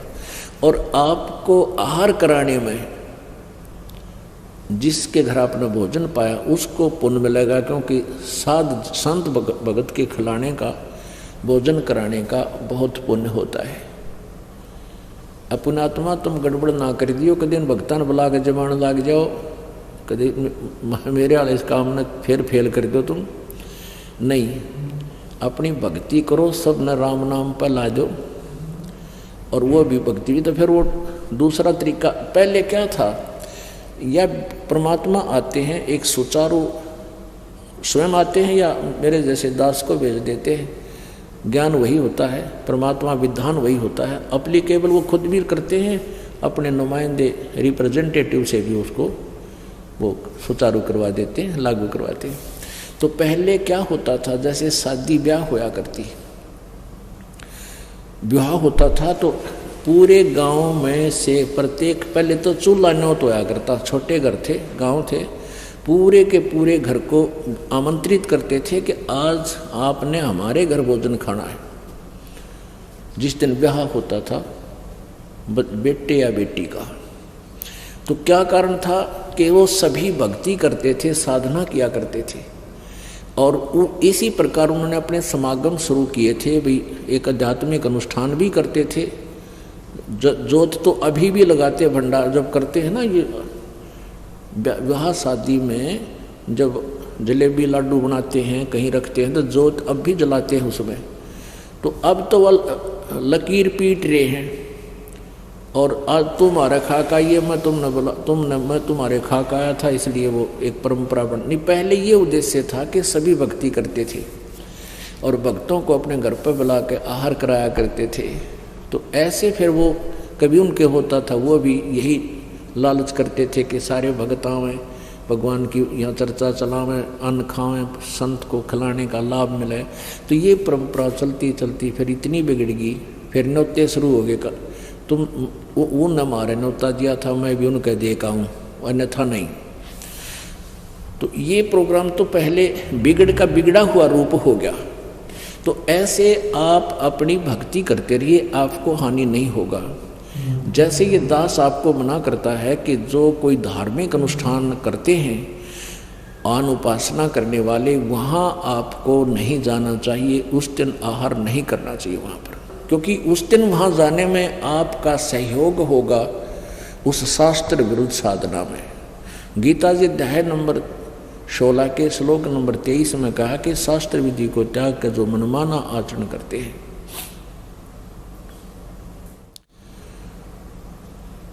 वो उनको न तो कोई सुख होता है, ना कोई सिद्धि होती है, और न ही उनकी गति होती है, अर्थात यूजलेस। तो जैसे शास्त्र विधि त्याग का मनमाना आचरण करने वाले को परमात्मा के द्रोही कहा है, यानी विधान तोड़ रहा है। जैसे कोई चोरी करता है या कोई और अवैध कार्य करता है, उसमें आप भी सहयोग देते हैं तो दोनों दोषी होते हो। इस प्रकार शास्त्र विधि त्याग का मनमाना आचरण करने वाले को परमात्मा के द्रोही कहा है, यानी विधान तोड़ रहा है। जैसे कोई चोरी करता है या कोई और अवैध कार्य करता है, उसमें आप भी सहयोग देते हैं तो दोनों दोषी होते हो। इस प्रकार, और वैसे आप कहीं जाते हो, खाना उद्देश्य है, लेकिन जो मांस मिट्टी शराब वगैरह प्रयोग करते हो, उनका तो आहार भी नहीं करना चाहिए। जिस दिन कोई जैसे धार्मिक अनुष्ठान करते हैं, ये ड्रामाबाजी को 13वीं, कोई 17वीं, कोई की तो और लड़का हो गया तो और पंगा, तो उनमें नहीं जाना चाहिए आप जी को, बिल्कुल भूल के भी नहीं जाना चाहिए। वैसे रिश्तेदारी में आओ जाओ कोई दिक्कत नहीं, वहाँ रुकना पड़े रुको, अपना नित्य नियम क्रिया डेली की करते रहो, कोई दिक्कत नहीं आएगी। तो क्या बताते हैं, अब आप किसान का भी कार्य करते हो, आप दुकान का भी कार्य करते हो, मजदूर भी का भी कार्य करते हो, नौकरी भी करते हैं, तो उसके लिए परमात्मा ने ये मंत्र बता रखे, इनकी साधना करते रहिए। जो मांगे सो भड़ुआ कहिए, दर दर फिरे अज्ञानी, और योगी योग संपूर्ण जिसका जो मांग न पीवे पानी।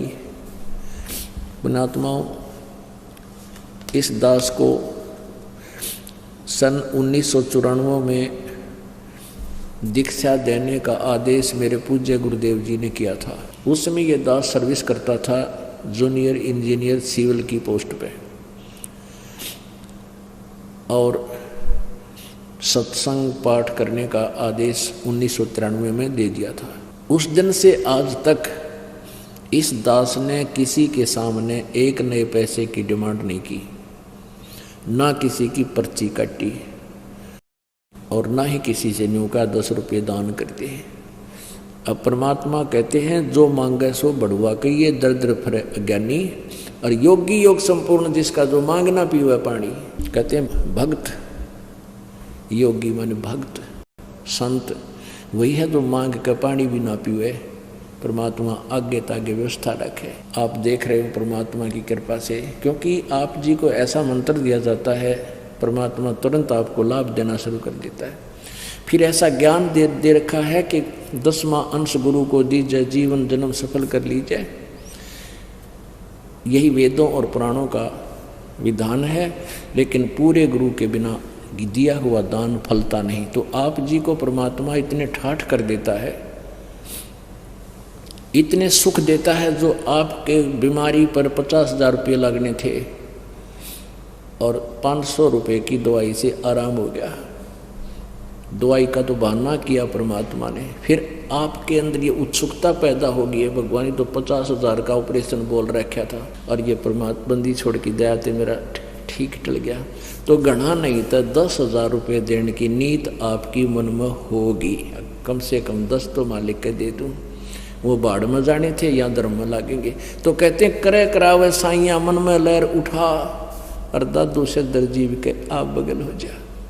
आप पे तो आपको नुकसान से बचावे और फिर प्रेरणा करे, बेटा 2 पैसे दान भी कर बेटी। तो फिर वो दान करावे और उस दान के प्रतिफल में फिर आपकी कैसी आपत्ति से रक्षा करेगा। जैसे द्रौपदी जो अपने पिता के घर पे थी, कंवारी थी, मालिक को पता था इस बेटी के आने वाले प्रारब्ध में बहुत भयंकर एक कर्म है। तो परमात्मा ने पहले लीला करती, स्नान करने जाया करती, अजानों से ली साथ जाती थी। गंगा के ऊपर उसके पिता ने घाट बनवा रखा था, जनाना घाट स्नानार्थ। तो वहाँ एक अंधा महात्मा कहते 100 छल छिद्र मैं करूँ अपने दिन के काज। आप पे पहुँच गए परमात्मा वहाँ अंधे का रोल करके, और एक लंगोट तन पे, और वो इतने पानी में पहले स्नान कर रहे थे। फिर लड़कियों की आवाज़ सुनी, सुबह सुबह की बात है, जैसे सूर्यास्त होने से कुछ पहले।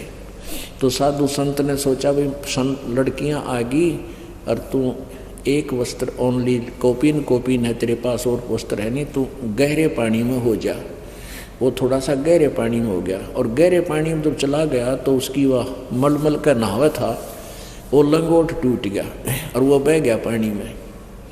निवस्त्र हो गया महात्मा, खड़ा है पानी जल में। अब कहते हैं साधु दर्शन राम का मुख पर बसे सुहाग, दर्श उन्हीं को होते हैं जिनके पूर्ण भाग।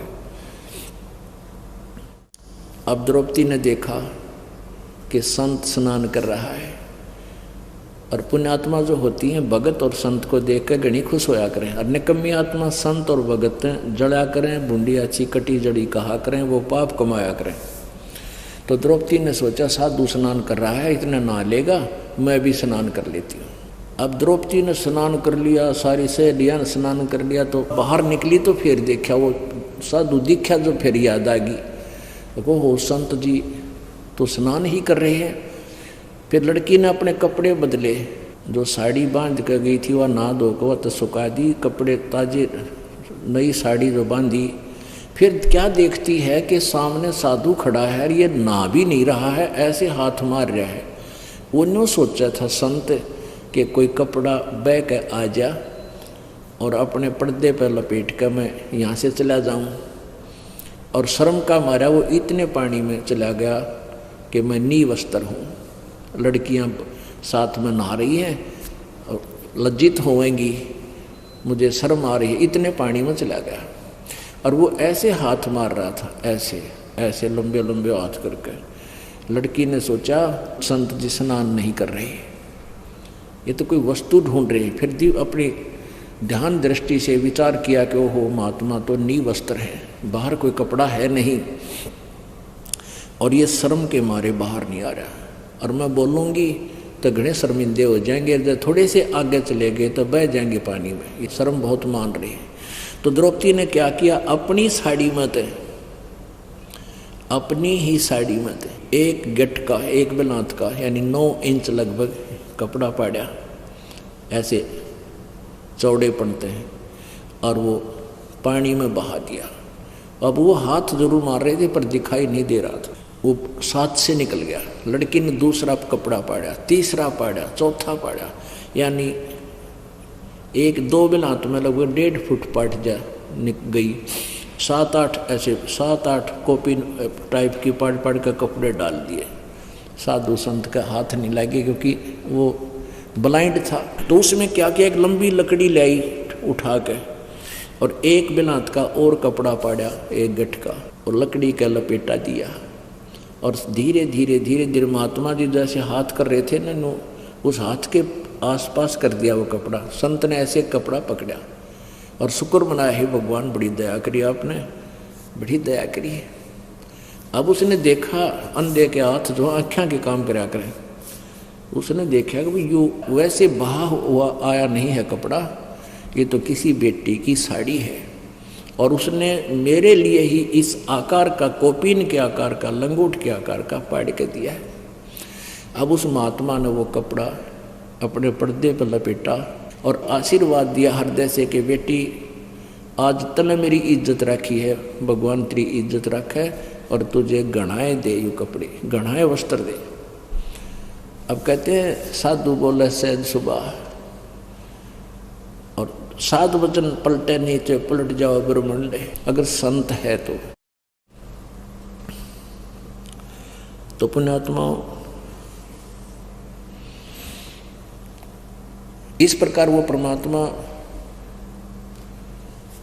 अपनी व्यवस्था करवा देता है अपने बच्चों के लिए पहले से ही। तो ऐसे ही हम मालिक की शरण में जब रहेंगे तो हमारे लिए पहले ही व्यवस्था करवा देता। जैसे आपके ऊपर कोई आपत्ति आनी हो, ऐसी प्रेरणा करेगा, ये दान कर दूँ, न्यों कर दूँ, तो फिर उसके कारण ना जाने कित जाके के बला टालेंगे परमात्मा। जब द्रौपदी का तीर नहीं समाप्त हुआ, दुर्योधन और दुशासन उसको नंगा करने लगे, तब श्री कृष्ण जी पांडवों के धार्मिक गुरु थे। तो फिर द्रौपदी ने पूछा जब कभी कृष्ण जी वहां आए कि हे भगवान,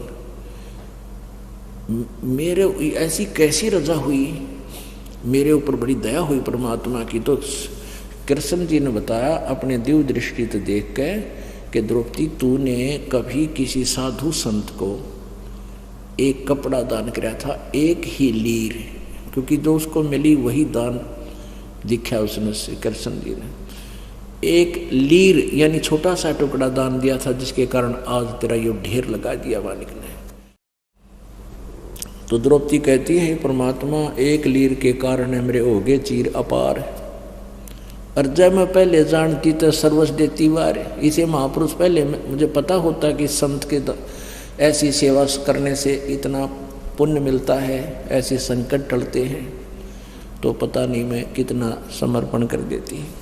तो पुण्यात्माओं ऐसे आपके ऊपर परमात्मा रजा बख्शते हैं। फिर आप से दान भी वही कराते हैं, करे करावे साइया मन में लहर उठा और दादू से दरजीव के आप बगल हो जाओ। अब देखो पुण्य एक विचार करने की बात है कि जैसे द्रौपदी एक राजा की लड़की थी और उसके साथ नौकरानियां भी सैकड़ों में साथ गई हुई थी। अब वहाँ द्रौपदी ने लालच किया, कहते लोभ करे तो ऐसा करे, बैराग नाम है त्याग का 5-25 माँ। अब जैसे लोभ लालच हो तो ऐसा हो, क्या लालच कि उसने ये अगर वो कहती अपनी दासी को, अपनी नौकरानी को कह देती कि भी इसको महाराज को साड़ी बहा दे इस कपड़ा उसके लिए, तो साड़ी की साड़ी डलवा देती, क्योंकि नौकरानी को पता था कहूँगी इसके आदेश से एक साड़ी दूंगी तो 10 साड़ी देगी मुझे घर जाने पर। लेकिन द्रौपदी चुकी नहीं कि मैं दान करूँगी मुझे मिलेगा, और करेगी उसको मिलेगा, मैं क्यों किसी को मौका दूँ। इतनी और भी सहेलियाँ थी, किससे के समझ बना यह बात, और उसने फटाफट पाड़ के डाल दिया। तो परमात्मा ये कहते हैं कि जब तुम्हें ज्ञान हो जाएगा तो अपने कर्म, अपनी क्रिया को आप पहचान जाओगे कि मैं करूँगा तो मुझे मिलेगा। अब यहाँ जैसे सेवा करते हो, अब तो क्योंकि काफ़ी दिन में ये प्रवचन हो पाते हैं, इस करके एकादा बल्ला आलसी भी हो गए हैं भगत। नहीं तो यह सेवा जो है भक्त हाथ से जो करते हो, जैसे रोटी पोती बहने, सफाई करते हो, यहाँ आश्रम साफ करते हो, मैट बिछवाते हैं, किसी भी प्रकार की कोई क्रिया है तो उसको अपनी कमाई समझें, या भक्ति मार्ग में बहुत काम आती है। अब जिसका जैसा दाव लगे, बर्तन साफ करने का टाइम लगे बर्तन साफ करे, और भी झाड़ू झप्पा जहाँ भी कोई सुविधा सी लगे वहीं ठाका अपना काम तुरंत लग जा। एक तेज तो अभिमान टूटेगा। अभिमान सबसे बड़ा शत्रु है इस प्राणी का भक्ति मार्ग के अंदर। तो जैसे आप कोई चवन्नी पड़ी हो कौन छोड़े, यानी या सेवा न सोच लो, रुपया पड़े आपके लिए, और जो करेगा उसी को प्राप्त होगा। और पाप कटे, दुख दूर हो, सतगुरु की सेवा तो भाग्याण मिला करे। तो इस प्रकार अपनी सेवा करें। जो मांगे सो भड़ुआ कहिए, दर दर फिरे अज्ञानी, और जोगी जोग संपूर्ण, जिसका जो मांग न पीवे पानी। कहते वो परम संत है जिसने पानी भी मांग के पीना ना पड़ा। भगत परमात्मा के बच्चे आगे खड़े रहें। तो ये ज्ञान कहाँ से होता है? न्योड़ी नाद सुभान गति, ये लड़े भुअंग हमेश, जड़ी जान जगदीश है, व्यस नहीं व्यापै शेष।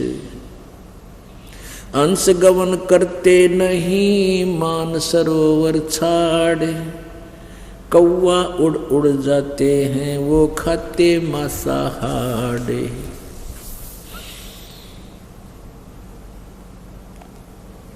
हंस दशा सो साधे हैं, सरोवर है सत्संग, मुक्ता हल बाणी चोगे, ये चढ़त नवेला रंगे। अपने आत्माओं, न्योड़ी नाद सुभान गति, ये लड़े भुजंग हमेश, जड़ी जान जगदीश है, विष्णु व्यापै शेष। अब परमात्मा की वो वाणी आपको समझाते हैं, दिखाते हैं, जो परमात्मा ने ज्ञान दिया हमें आकर के। न्योड़ी नाद सुभान गति, ये लड़े भुजंग हमेश, जड़ी जान जगदीश है, विष्णु व्यापै शेष। अभी आपको बता रहे थे कि जो सत मंत्र जिसके पास है उसके ऊपर ऐसे कर्मों का प्रभाव नहीं बनता। जैसे एक नेवला होता है, नेवला वो सारा ही 9 इंच का होता है, ज़्यादा से ज़्यादा 8-9 इंच का, और एक सर्प होता है लगभग 10 फुट लंबा, 12 फुट लंबा, 8-8 फुट लंबा, और इतना मोटा तगड़ा। आपने देखा भी होगा, सुना भी होगा कि सर्प को नेवला मार देता है, और कितना अंतर है उनकी शक्ति में। तो नेवला कैसे उस सर्प को मारता है, कैसे सर्प को काबू करता है। अब नेवला सर्प को उस समय छेड़ता है, आसपास किसी झाड़ी में एक ऐसी जड़ी होती है, अगर सर्प उसको सूंघ ले बेहोश हो जाता है। तो नेवला क्या करता है, उस जड़ी को सूंघ आता है, यानी उसको अपने श्वासों के द्वारा उसकी महक को अंदर भर लेता है, और फिर सर्प के सामने आकर आमने सामने करता है लड़ने के लिए, और उसके सामने आकर न्यू कर देता है। अब वह श्वास के द्वारा छोड़ी हुई गंध, वह महक जड़ी की सर्प को ऐसे चक्कराने लग जाती है। फिर वो फिर दौड़ के जाता है और फिर सूंघ आता है, फिर आकर उसके न्यू करता करता उसके ऊपर बैठ जाता है, उसकी मुंडी पकड़ लेता है सर्प की, और सर्प बेकाबू हो जाता है, क्योंकि जड़ी की महक के कारण वो विवश हो जाता है, वो कोई भी क्रिया नहीं कर पाता। तो परमात्मा कहते हैं आपको इस सतनाम रूपी मंत्र के द्वारा इस काल रूपी अजगर के साथ लड़ाया जा रहा है, और ये श्वास के द्वारा या जड़ी छोड़ते रहना, ये काल यानी कोई भी कर्म, ये कर्म काल के द्वारा लगाए गए हैं, ये कर्म आपको हानि नहीं करेंगे। वो काल सीधा नहीं आपको आके मारता, उसने ऐसे कर्म बना रखे हैं जिनसे आप पर मर जाते हो, अपने कर्म में फंस जाते हो। तो इस मंत्र के श्वास के द्वारा जो छोड़ी जाती है गंध, फिर यह आप पर असर नहीं करती, इन कर्मों को, पाप कर्मों का नाश करती है। इच्छा कर मारे नहीं बिन इच्छा मर जा। ये ना सोचियो कि तुम भी बकरे काटने लग जाओ, तुम्हारा तो असर को नहीं हो, नहीं, ऐसे नहीं होगा। इच्छा कर मारे नहीं बिन इच्छा मर जा, कह कबीर तास का पाप नहीं लगा। आप पैदल जा रहे हो अपने घर को, खेत को, कार्य में, मजदूरी पर, दुकान पर, नौकरी पर, कार के माध्यम से पैदल जा रहे हो या किसी भी व्हीकल से, तो आपके द्वारा उस सफ़र में जितने भी जीव मरे, आपका उद्देश्य मारना नहीं था, आप अपने कर्तव्य कर्म के लिए जा रहे थे। तो जैसे आड़ी हल जोतता है, एक हलाई आपको बताई 200 फुट लंबी 20 फुट चौड़ा क्षेत्र, उसको बांधने में संवारने में इतना पाप होता है 1000 कसाईयों को लगता है। लेकिन उसके पास ये मंत्र है, उसका उद्देश्य वहाँ मारना नहीं है, लेकिन उसका क्षेत्र है, उस क्षेत्र में कोई आता है मरता है तो वो उसका मारना उद्देश्य नहीं है। ऐसे वो पाप अगर नाम नहीं ले रखा तो वो सब पर पाप लगेगा। इसीलिए जैसे जब तक सत भक्ति नहीं आपके पास, सतनाम की भक्ति नहीं है, तो आप पर पुण्य भी और पाप के दोनों अकाउंट खुले हैं। बैड अकाउंट में पाप लिखे जाएंगे, गुड अकाउंट में पुण्य, आपको दोनों भोगने पड़ते हैं। आप जी को कई बार दिखाया है महावीर जैन जी का इतिहास, उसकी जीवनी। वो 30 करोड़ बार गद्दा बना, 60 करोड़ बार गद्दा, 30 करोड़ बार कुत्ता, 20 करोड़ बार बिल्ली, पता कितने लाख बार हाथी और शिकारी, अब 80 लाख बार केवल देवता बना। अब वो इतने पाप क्यों, इतने दुख क्यों भोगे पशुओं पक्षियों के? क्योंकि वो पाप भी भोगे और पुण्य भी भोगे। पुण्यों से देवता बन गया, पाप से गधा कुत्ता सुअर, पता नहीं कितने दुख पाया। और परमात्मा कबीर जी की भक्ति से, इस सतनाम की भक्ति से, पूर्ण संत से लेकर, वैसे नहीं किसी नकली संत से लेकर कोई असर नहीं करेगी। साधना करने से फिर ये पाप नाश हो जाते हैं, नष्ट हो जाते हैं। प्रतिदिन आप अपने कर्म करते हो, प्राणी मरते हैं, जानकर नहीं मारे जाते, मारना नहीं चाहिए। सर्प को भी नहीं मारा बगैर नोना दिखे तुझे हानि पहुंचाएगा, इतने जाने दे उसको। आपको हानि पहुंचाने की स्थिति में आ गया, आपके घर में बढ़ गया, आपके कपड़े में बढ़ गया, तो कोशिश करे निकल जा, नहीं निकला तो बेशक मुंडी छेद दे, कोई दिक्कत को नहीं। क्योंकि आपका उद्देश्य उसको मारना नहीं था, अपना बचाव करना भी आवश्यक है। अपने बचाव के लिए हम टेबलेट खाते हैं, उनसे भी अंदर जीवाणु मरते हैं। मरो, वो हमने मारना आए थे, मर जाओ, हम अपनी टेबलेट ऐसे ले रहे हैं। तो इस प्रकार कोई पाप नहीं लगता।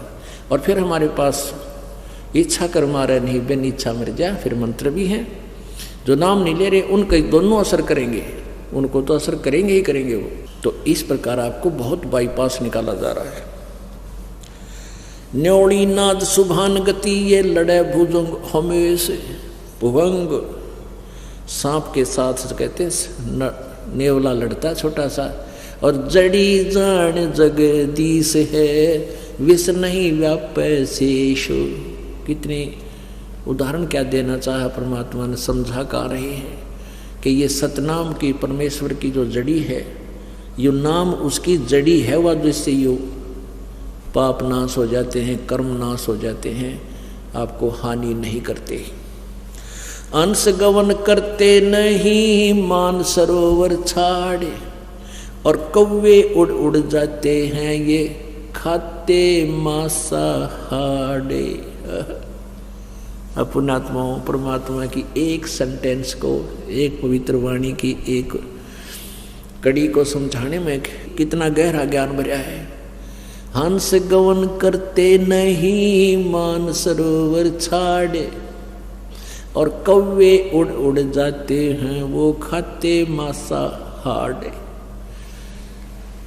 हंस किसे कहते हैं और कौवा किसे कहते हैं? कौवा तो वो प्राणी है जो जैसे गधे के या किसी भी पशु के कमर पर या कहीं भी जख्म है, कौवा उस जख्म में दूना जख्म पैदा करता है, अपने स्वार्थ लिए उसमें चोंच मारते हैं और मांस काट के खाते हैं उसका। वो तो है दुष्ट आत्मा। ऐसे कर्म जो करते हैं, दुखी को दुखी करते हैं, वो इंसान कौवे जैसे हैं, वो टिक नहीं सकते। और हंस जो होते हैं, हंस वो होते हैं जो मांस नहीं खाते, केवल मोती खाते हैं। मानसरोवर के यानी बहुत अच्छे तालाब झील के ऊपर रहते हैं, वहाँ से मोती खाते हैं, मच्छी नहीं खाते, घोगे नहीं खाते, किसी प्रकार के और जीव हिंसा नहीं करते। तो कहते हैं हंस गवन करते नहीं मान सरोवर छाड़े। मान सरोवर को छोड़कर, यानी उस तालाब को छोड़कर जहाँ मोतियाँ मिलती है, हंस नहीं जा सकते, वो तो कौवे जाते हैं वहाँ से, वो टिक नहीं सकते। कैसे? हंस दशा सो सादे है, सरोवर है सत्संग, और मुक्ता हलबाणी चोगे, ये चढ़त नवेला रंग।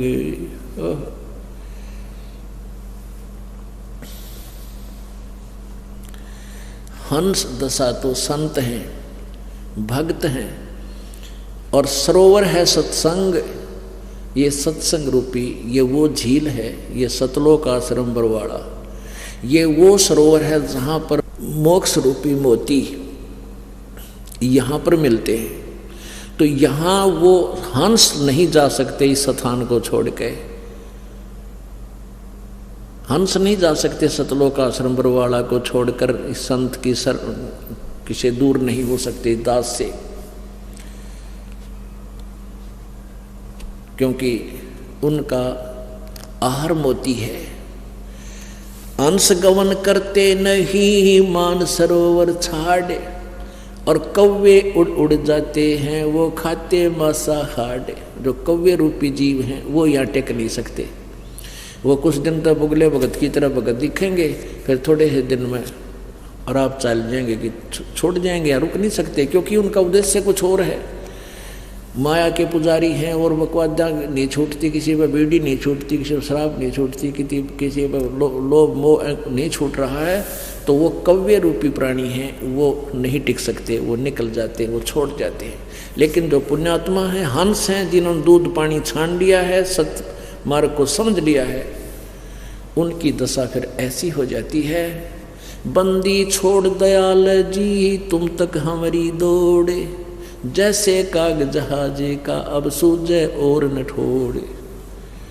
जैसे समुद्री जहाज में, पहले समुद्री जहाज में, अब भी ऐसा ही होता है, समुद्री जहाज जब चलता है उसमें कौवे बैठे रहते हैं। समुद्री जहाज काफ़ी लंबा चौड़ा होता है, उसी में कई कई दिनों का रसोई भोजन का सामान वही खाते हैं, वही पीते हैं, वही उस टुकड़ा डाल देते। तो कुछ पहले समय में क्या होता था कि दिशा सूचक यंत्र होते थे, तो उन दिशा सूचक यंत्र आगे जा कर के कभी वो डिस्टर्ब हो जाया करते थे।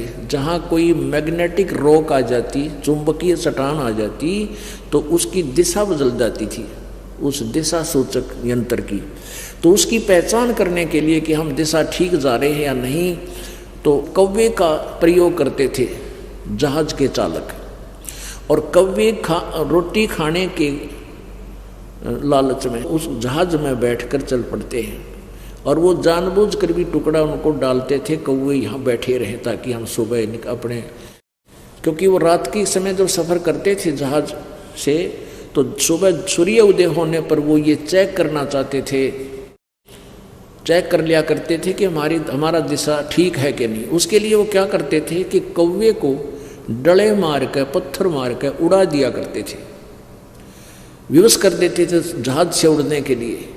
तो कौवे में गुण होता है कि वो जहाँ से चला था, जिस दिशा से चला था, वो फिर उसको अंदर ही अंदर उस दिशा का नक्शा मैप बनाता रहता है। मैं किधर से आया था, जाना पड़ जाए तो मैंने वापस भी तो जाना है, तो वो उसी दिशा में, एग्जैक्ट उसी दिशा में फ्लाई करता है, उसी दिशा में उड़ता है।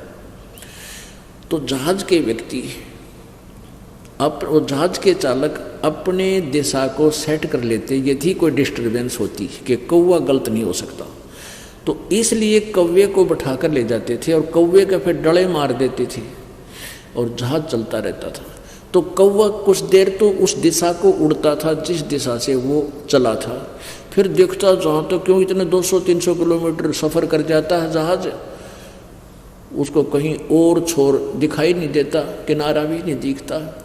तो कुछ देर तो उड़ता है वो 1 किलोमीटर, आधा किलोमीटर, फिर कहीं भी उसको ठिकाना नहीं दिखता, तो वापस आकर के वो जहाज ही उसको ऐसा सफल दिखाई देता जहाँ उसकी जान बच सके, नहीं तो जहाँ पर भी बैठे वहीं डूब कर मर जावे।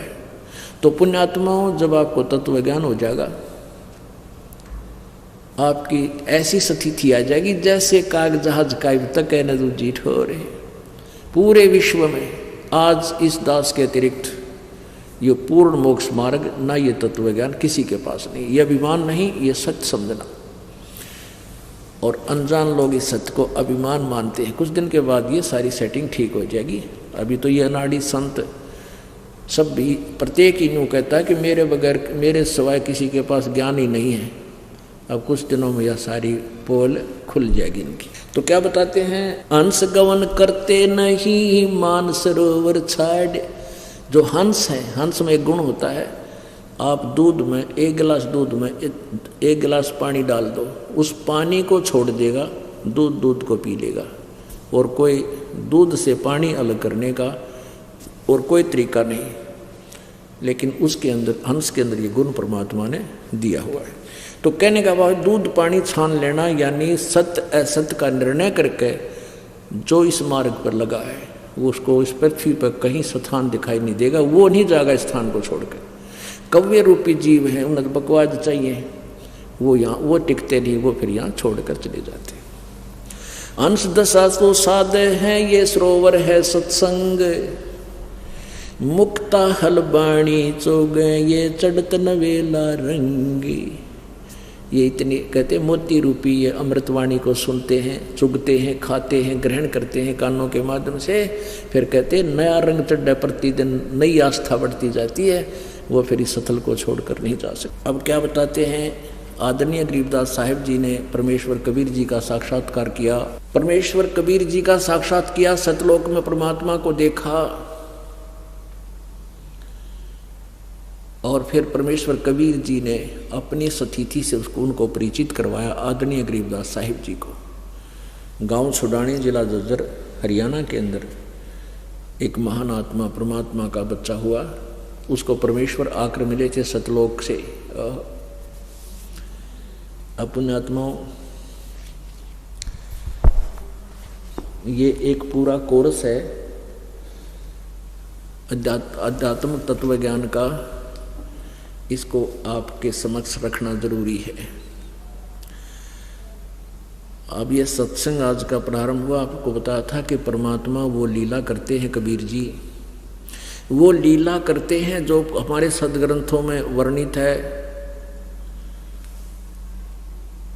कि परमात्मा पूर्ण ब्रह्म, परम अक्षर ब्रह्म ऐसी लीलाएं किया करता है। और वो लीलाएं कबीर परमेश्वर के अतिरिक्त किसी भी जिनको हम भगवान मानते थे किसी के इतिहास में नहीं है, किसी की जीवनी में नहीं है। अब क्या बताया है, इस दास ने वेदों और गीता जी पुराणों को परमेश्वर के ज्ञान दृष्टि से तो सन 2001 के अंदर जाना। 2001 में देखा, शुरुआत की, इसको ढूंढा। तो उससे पहले ये दास परमात्मा की महिमा पहले से सुनाता आया आपको कि कैसे पूर्ण परमात्मा कबीर जी सन 1398 से लेकर 1515 तक इस धरातल पर रहे। एक जन साधारण मनुष्य जैसा क्रियाक्रम करते हुए, कर्तव्य कर्म करते हुए और साथ में सत भक्ति संदेश देते हुए रहे। और सशरीर आए थे, सशरीर चले गए थे। उसके पश्चात सन 1727 में लगभग 212 वर्ष उपरांत, सतलोक गवन के 212 वर्ष उपरांत, तो आदरणीय गरीबदास साहिब जी को गांव छुड़ानी में सतलोक से चलकर आकर मिले। सन 1727 में गरीबदास साहिब जी 10 वर्षीय बालक अपने ही खेतों में गायें चरा रहे थे। और परमेश्वर कबीर जी अपने तत्व ज्ञान को सुनाने के लिए अपनी प्यारी आत्माओं को आकर मिलते हैं, जिनको वो ज्ञान दे सकते हैं, जिनके उनका विशेष लगाव होता है, उन्हीं को आकर मिलते हैं। फिर अपने यथार्थ स्थान से परिचित कराते हैं और फिर वो प्यारी आत्मा कबीर परमेश्वर की कलम तोड़ महिमा गाते और सुनाते हैं, आंखों देखा हाल बताते हैं। खेतों में सन 1727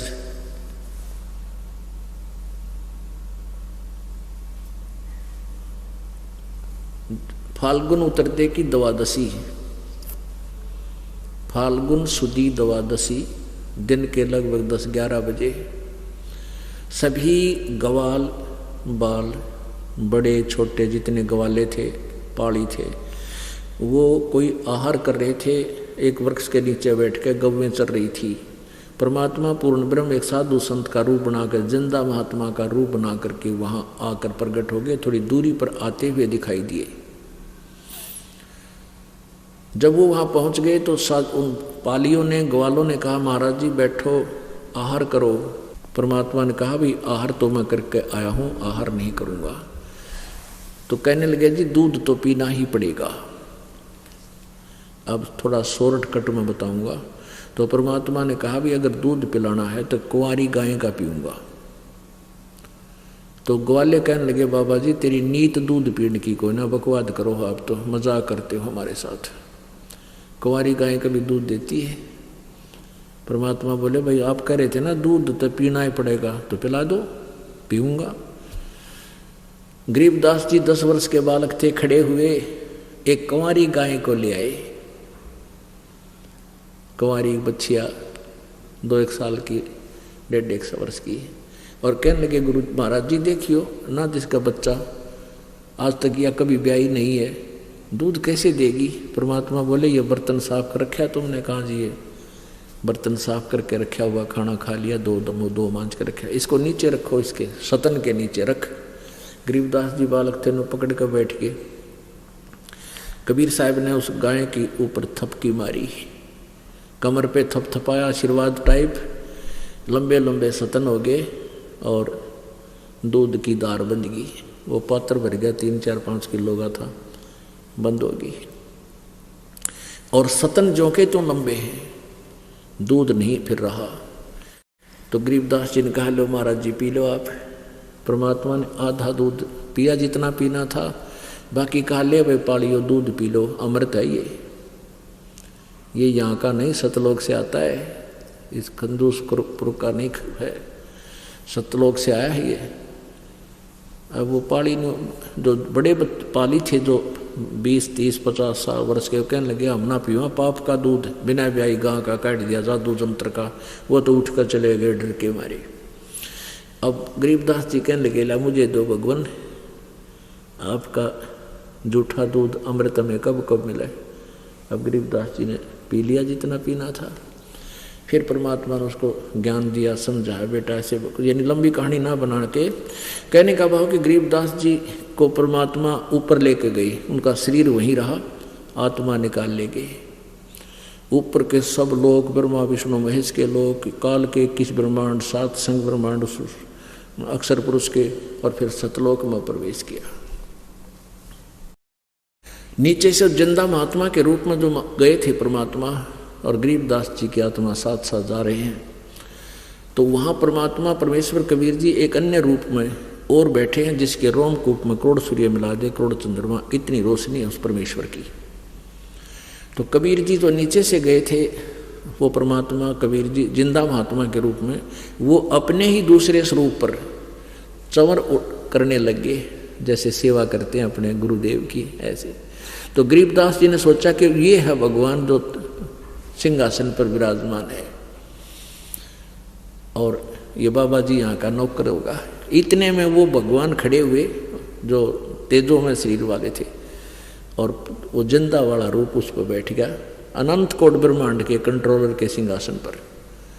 अब बालक गरीबदास जी सोच रहे हैं, बाबा जी भी भाई में कुछ उतारे थे, भगवान की गद्दी पर बैठ कर भगवान ने स्थान छोड़ दिया। इतनी देर में वो परमात्मा का जो अचौर करने लग गए, उस पर अपने जो तेजों में शरीर था, जिसको गरीबदास जी परमात्मा मानते थे, वो रूप वो खड़े होकर के कबीर जी जिंदा वाले शरीर, जिंदा के ऊपर चंवर करने लगे। और फिर वो जो तेजोमय शरीर था जिंदा महात्मा के शरीर में समा गए। तब परमेश्वर ने कहा, ये गरीबदास अब जा तू प्रचार कर इस परम पिता की वाणी का, तेरे अंदर मैंने ये ज्ञान फीड कर दिया।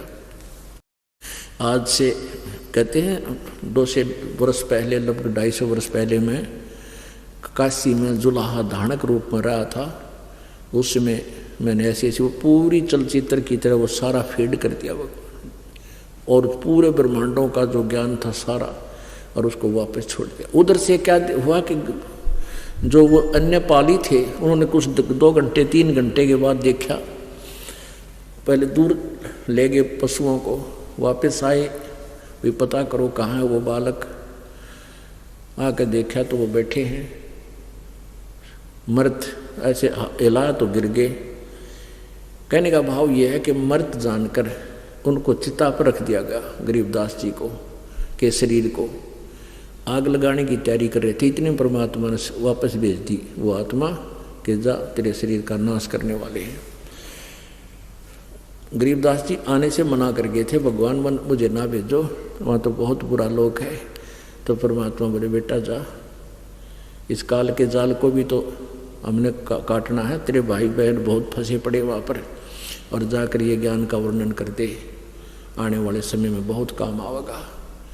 तो गरीबदास जी को वापस भेजा तो एकदम ऐसे सारा कंपन हो गया शरीर में, और जो बंधन बांध रखे थे, अग्नि लगाने की तैयारी कर रहे थे, वो लकड़ी भी नीचे गिर गई, एकदम खड़े हो गए। खड़े होकर के यह वाणी बोलने लगे जो आज प्रमाण है। अभी आपको सुना रहा था दास, अब फिर सुनाता। अब आपको प्रमाण देते हैं थोड़ा सा ऋग्वेद मंडल नंबर 9 के सूक्त नंबर 26-27 में, कि वो परमात्मा ऐसी लीला करता है। ऋग्वेद मंडल नंबर 9 और सूक्त नंबर 86 दिखाएंगे। ये कहाँ से प्रकाशित है?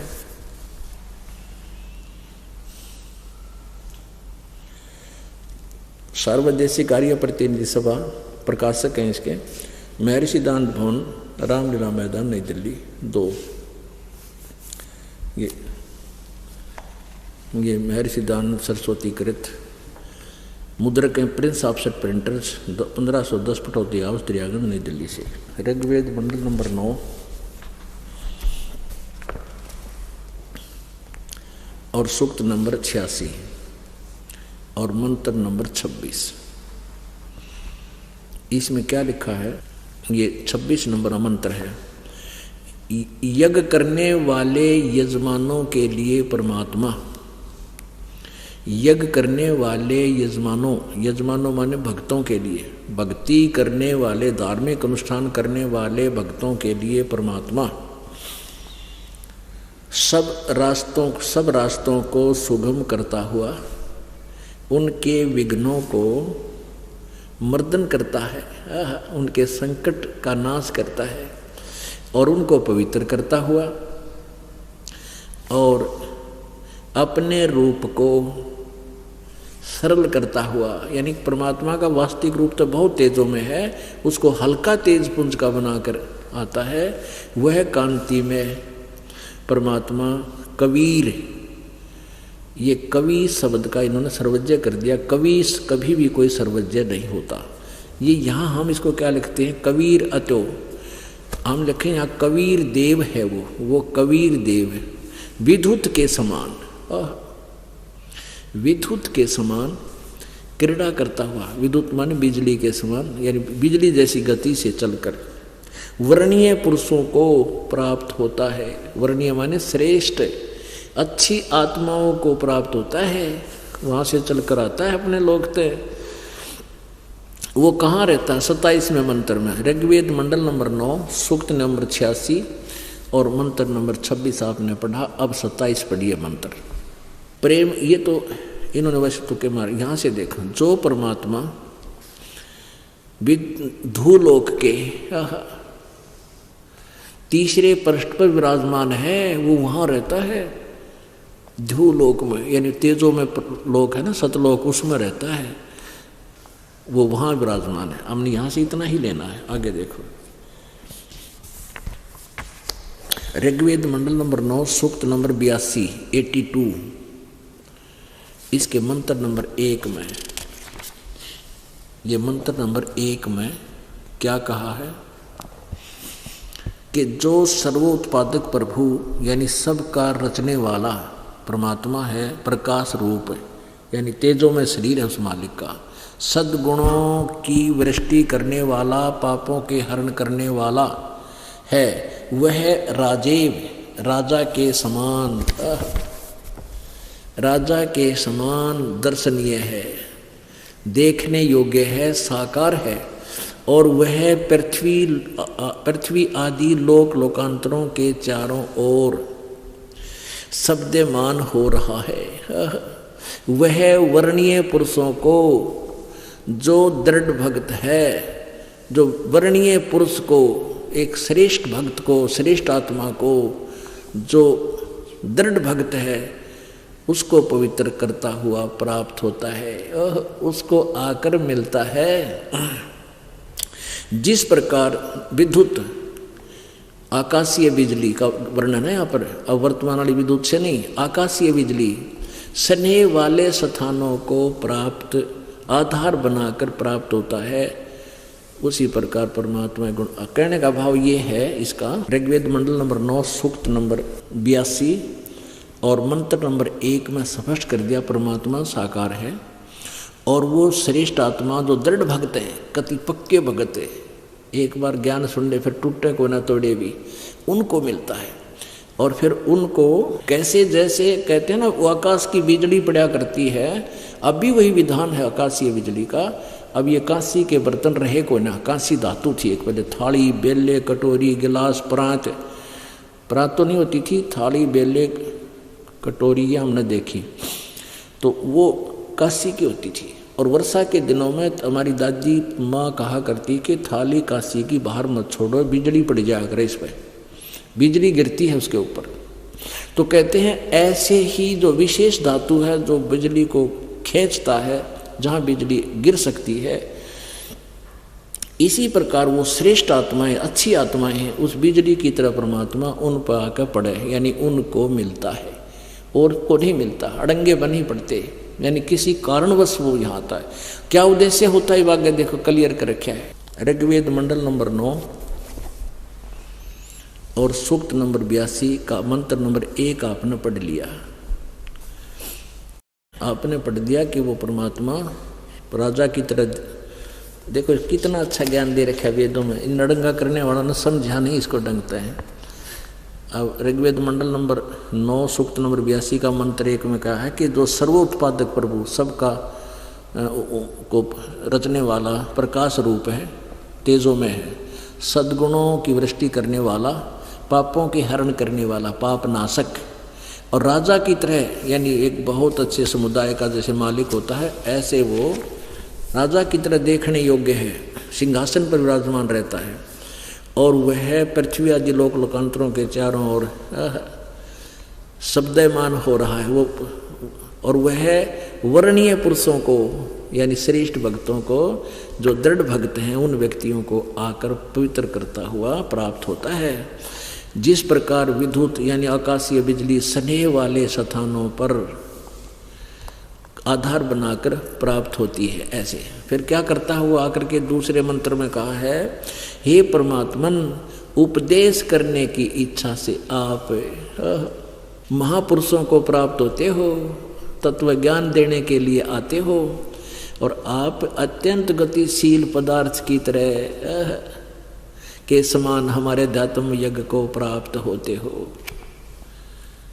हे सर्वज्ञ, आप कबीर हैं,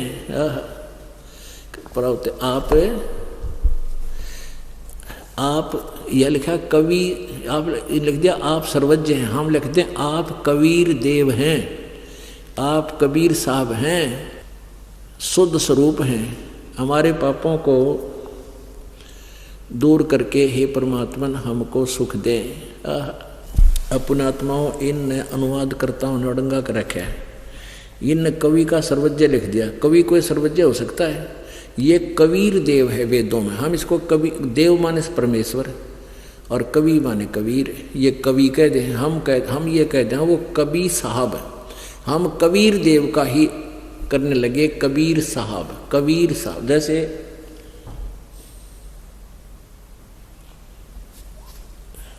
इस स्वामी दयानंद जी ने, ये देखिएगा, ये यजुर्वेद है, इन्हीं के द्वारा अनुवादित है, महर्षि दयानंद का अनुवादित है। और इसमें जहाँ भी, अब देखो, प्रकाशक हैं सर्वदेशी कार्य प्रतिनिधि सभा 2/5 महर्षि दयानंद भवन, रामला मैदान, नई दिल्ली। और ये है महर्षि दयानंद सरस्वती कृत 40 अध्याय सारे के सारे। और प्रिंस ऑफसेट प्रिंटर से मुद्रक है, मुद्रित है, 1510 पटौदिया उदरियागंज नई दिल्ली से। अब इन्होंने क्या किया हुआ है ये देखिएगा, यजुर्वेद भाषा भाष्य, और ये है 36वां अध्याय, 63 अध्याय, 63 यानी 36वां अध्याय है। इसके प्रथम मंत्र में ये यजु शब्द है।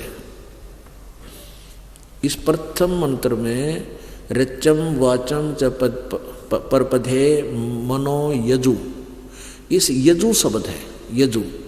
और यहाँ देखो इन्होंने ये यजुर्वेद लिखा है, ये देखिए, ये ऊपर रे की मात्रा है, और इसको ये मात्रा हटा दें तो यहाँ 2 बिंदी लगा देते हैं, तो हम इसको फिर भी यजुर बोल सकते हैं। ये देखो यजुर, यजुहु।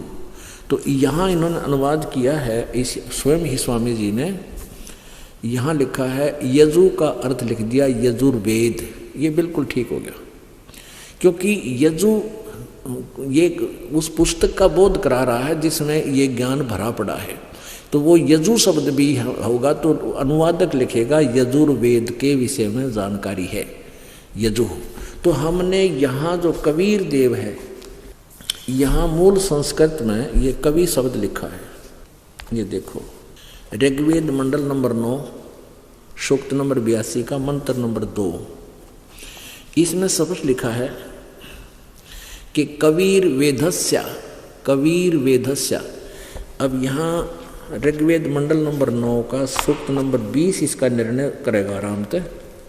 ये देखिएगा, ये देखो, ऋग्वेद मंडल नंबर 9 और सूक्त नंबर 20 का मंत्र नंबर 1, इसमें लिखा है पर कबीर देव।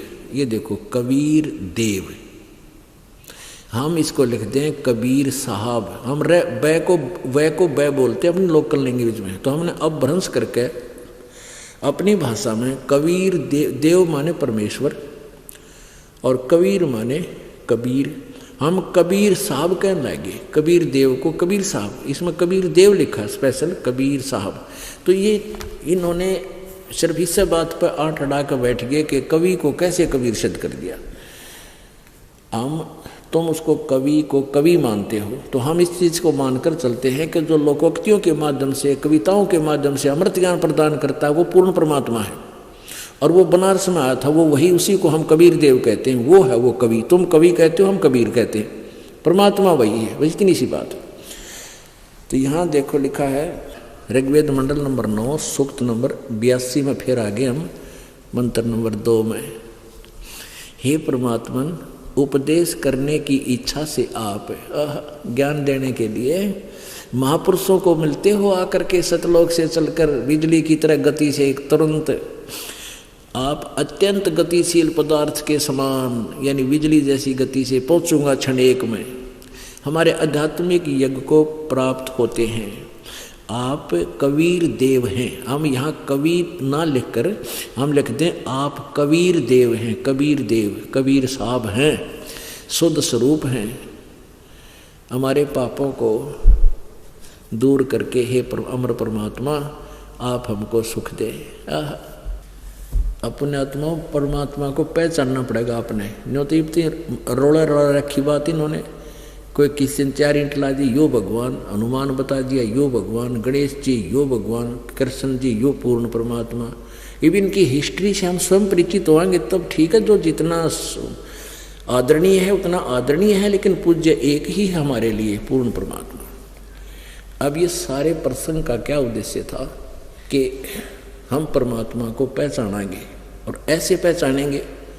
अब कौन है वो परमात्मा? गरीबदास जी ने बताया कि वो कबीर है, सतलोक में देखा मैंने आँखों से, और उसकी महिमा ये ग्रंथ गा रहे हैं। तो क्या बताते हैं गरीबदास साहिब जी परमात्मा को आँखों देखकर? पंजा दस्त कबीर का सिर पर रखो हंस, यम किंकर चंपे नहीं उधर जात है वंश। पंजा दस्त कबीर का यानी अपने परमात्मा का आशीर्वाद वाला हाथ सिर पर रखो, यानी उसकी मर्यादा में रहो, उसके अतिरिक्त किसी को पूजो मत, तो आपके ऊपर मालिक का पंजा बना रहेगा और आपका कुल का कुल, आपके आने वाली पीढ़ियां भी पार हो जाएगी। कहते हैं 101 पीढ़ी को पार कर दूंगा, परमात्मा कहते हैं, जब तुम मेरे मार्ग पर ढंग से लगे रहे। क्योंकि आप ठीक टक्का लग जाओगे तो बच्चे जो आपका संतान होएगी वो तो ऑटोमेटिकली फिर मालिक के अतिरिक्त किसी को जाने को नहीं ना, वो भ्रमित होंगे ही नहीं, उनकी संतान और दृढ़ होगी, उनकी संतान और बिल्कुल नो की नो, तो फिर परमात्मा का सही मार्ग, सही भक्ति आपको मिल गया, सारे पार हो जाओगे। पंजा दस्त कबीर का सिर पर रखो हंस, यम किंकर चंपे नहीं थारा उधर जाएगा वन से। कहते काल के दूत तुम्हारे निकट नहीं आएंगे, दूर से देख कर टल जाएंगे आपको, जिसके पास ये सही मंत्र इस दास के द्वारा दिए हुए होंगे। दर्द बंद दरवे से है सतगुरु पुरुष कबीर, नाम लिए से बंद छुटे और टूटे जम जंजीर। यानी कबीर परमेश्वर के उपदेश प्राप्त कर लेने से आपके काल के बंधन छूट जाएंगे। वो बंदी छोड़ है, कर्म बंधन से छुड़ाने वाला है, और काल के जंजाल ये जंजीर, इसके कर्मों की बेड़ी, कर्मों की जो जकड़ है वो समाप्त हो जाएगी। कर्म आधार से आपको यहाँ फंसा कर रखता है, जैसे कर्म करे वैसे फल तुझे देता रहूँगा। परमात्मा कहते हैं हम इन कर्मों का नाश कर देंगे जो तो आपको यहाँ फंसा कर रखते हैं, और पुण्य आपके प्रफुल्लित हो जाएंगे। सतगुरु पुरुष कबीर हैं, तीन लोक दर्द बंद दरवेश हैं ये सतगुरु पुरुष कबीर। दर्द बंद यानी दयालु, अपनी आत्माओं के लिए दुखी, ये दरवेश माने संत, संत रूप में ये कबीर परमात्मा हमारे लिए यहाँ आते हैं। उन्हीं के दिल में हमारे प्रति दर्द है, दुख है, और किसी को नहीं। दर्द बंद दरवेश है सतगुरु पुरुष कबीर, सतगुरु पुरुष कबीर। अब इस वाणी को समझना बड़का खेल नहीं है। दर्द बंद दरवेश, दरवेश माने संत, और दर्द बंद माने हमारे दुख में दुखी केवल एक ही परमेश्वर है। और सतगुरु पुरुष कबीर, सतगुरु माने तत्व ज्ञान देने वाला, सच्चा ज्ञान देने वाला, और पुरुष माने परमेश्वर, और कबीर माने कबीर। यानी सारी संज्ञा बताई है परमात्मा की, सारे विशेषण बताए हैं कि वही सतपुरुष है और वही सतगुरु है, वही पूर्ण परमात्मा है, वो कबीर काशी वाला। सतगुरु पुरुष कबीर हैं, तीन लोक तत्सार, कोटि 49 पृथ्वी व 14 भवन उधार है। सतगुरु पुरुष कबीर हैं, तीन लोक तत्सार, 2 4 की क्या चले वे उधर हंस अपार। सतगुरु पुरुष कबीर हैं, चारों युग परवान, ये झूठे गुरुआ मर गए होगे भूत मसान। झूठे गुरु के आश्रय कदे ना उधर जीव, सच्चा पुरुष कबीर है आज परम गुरु पीव।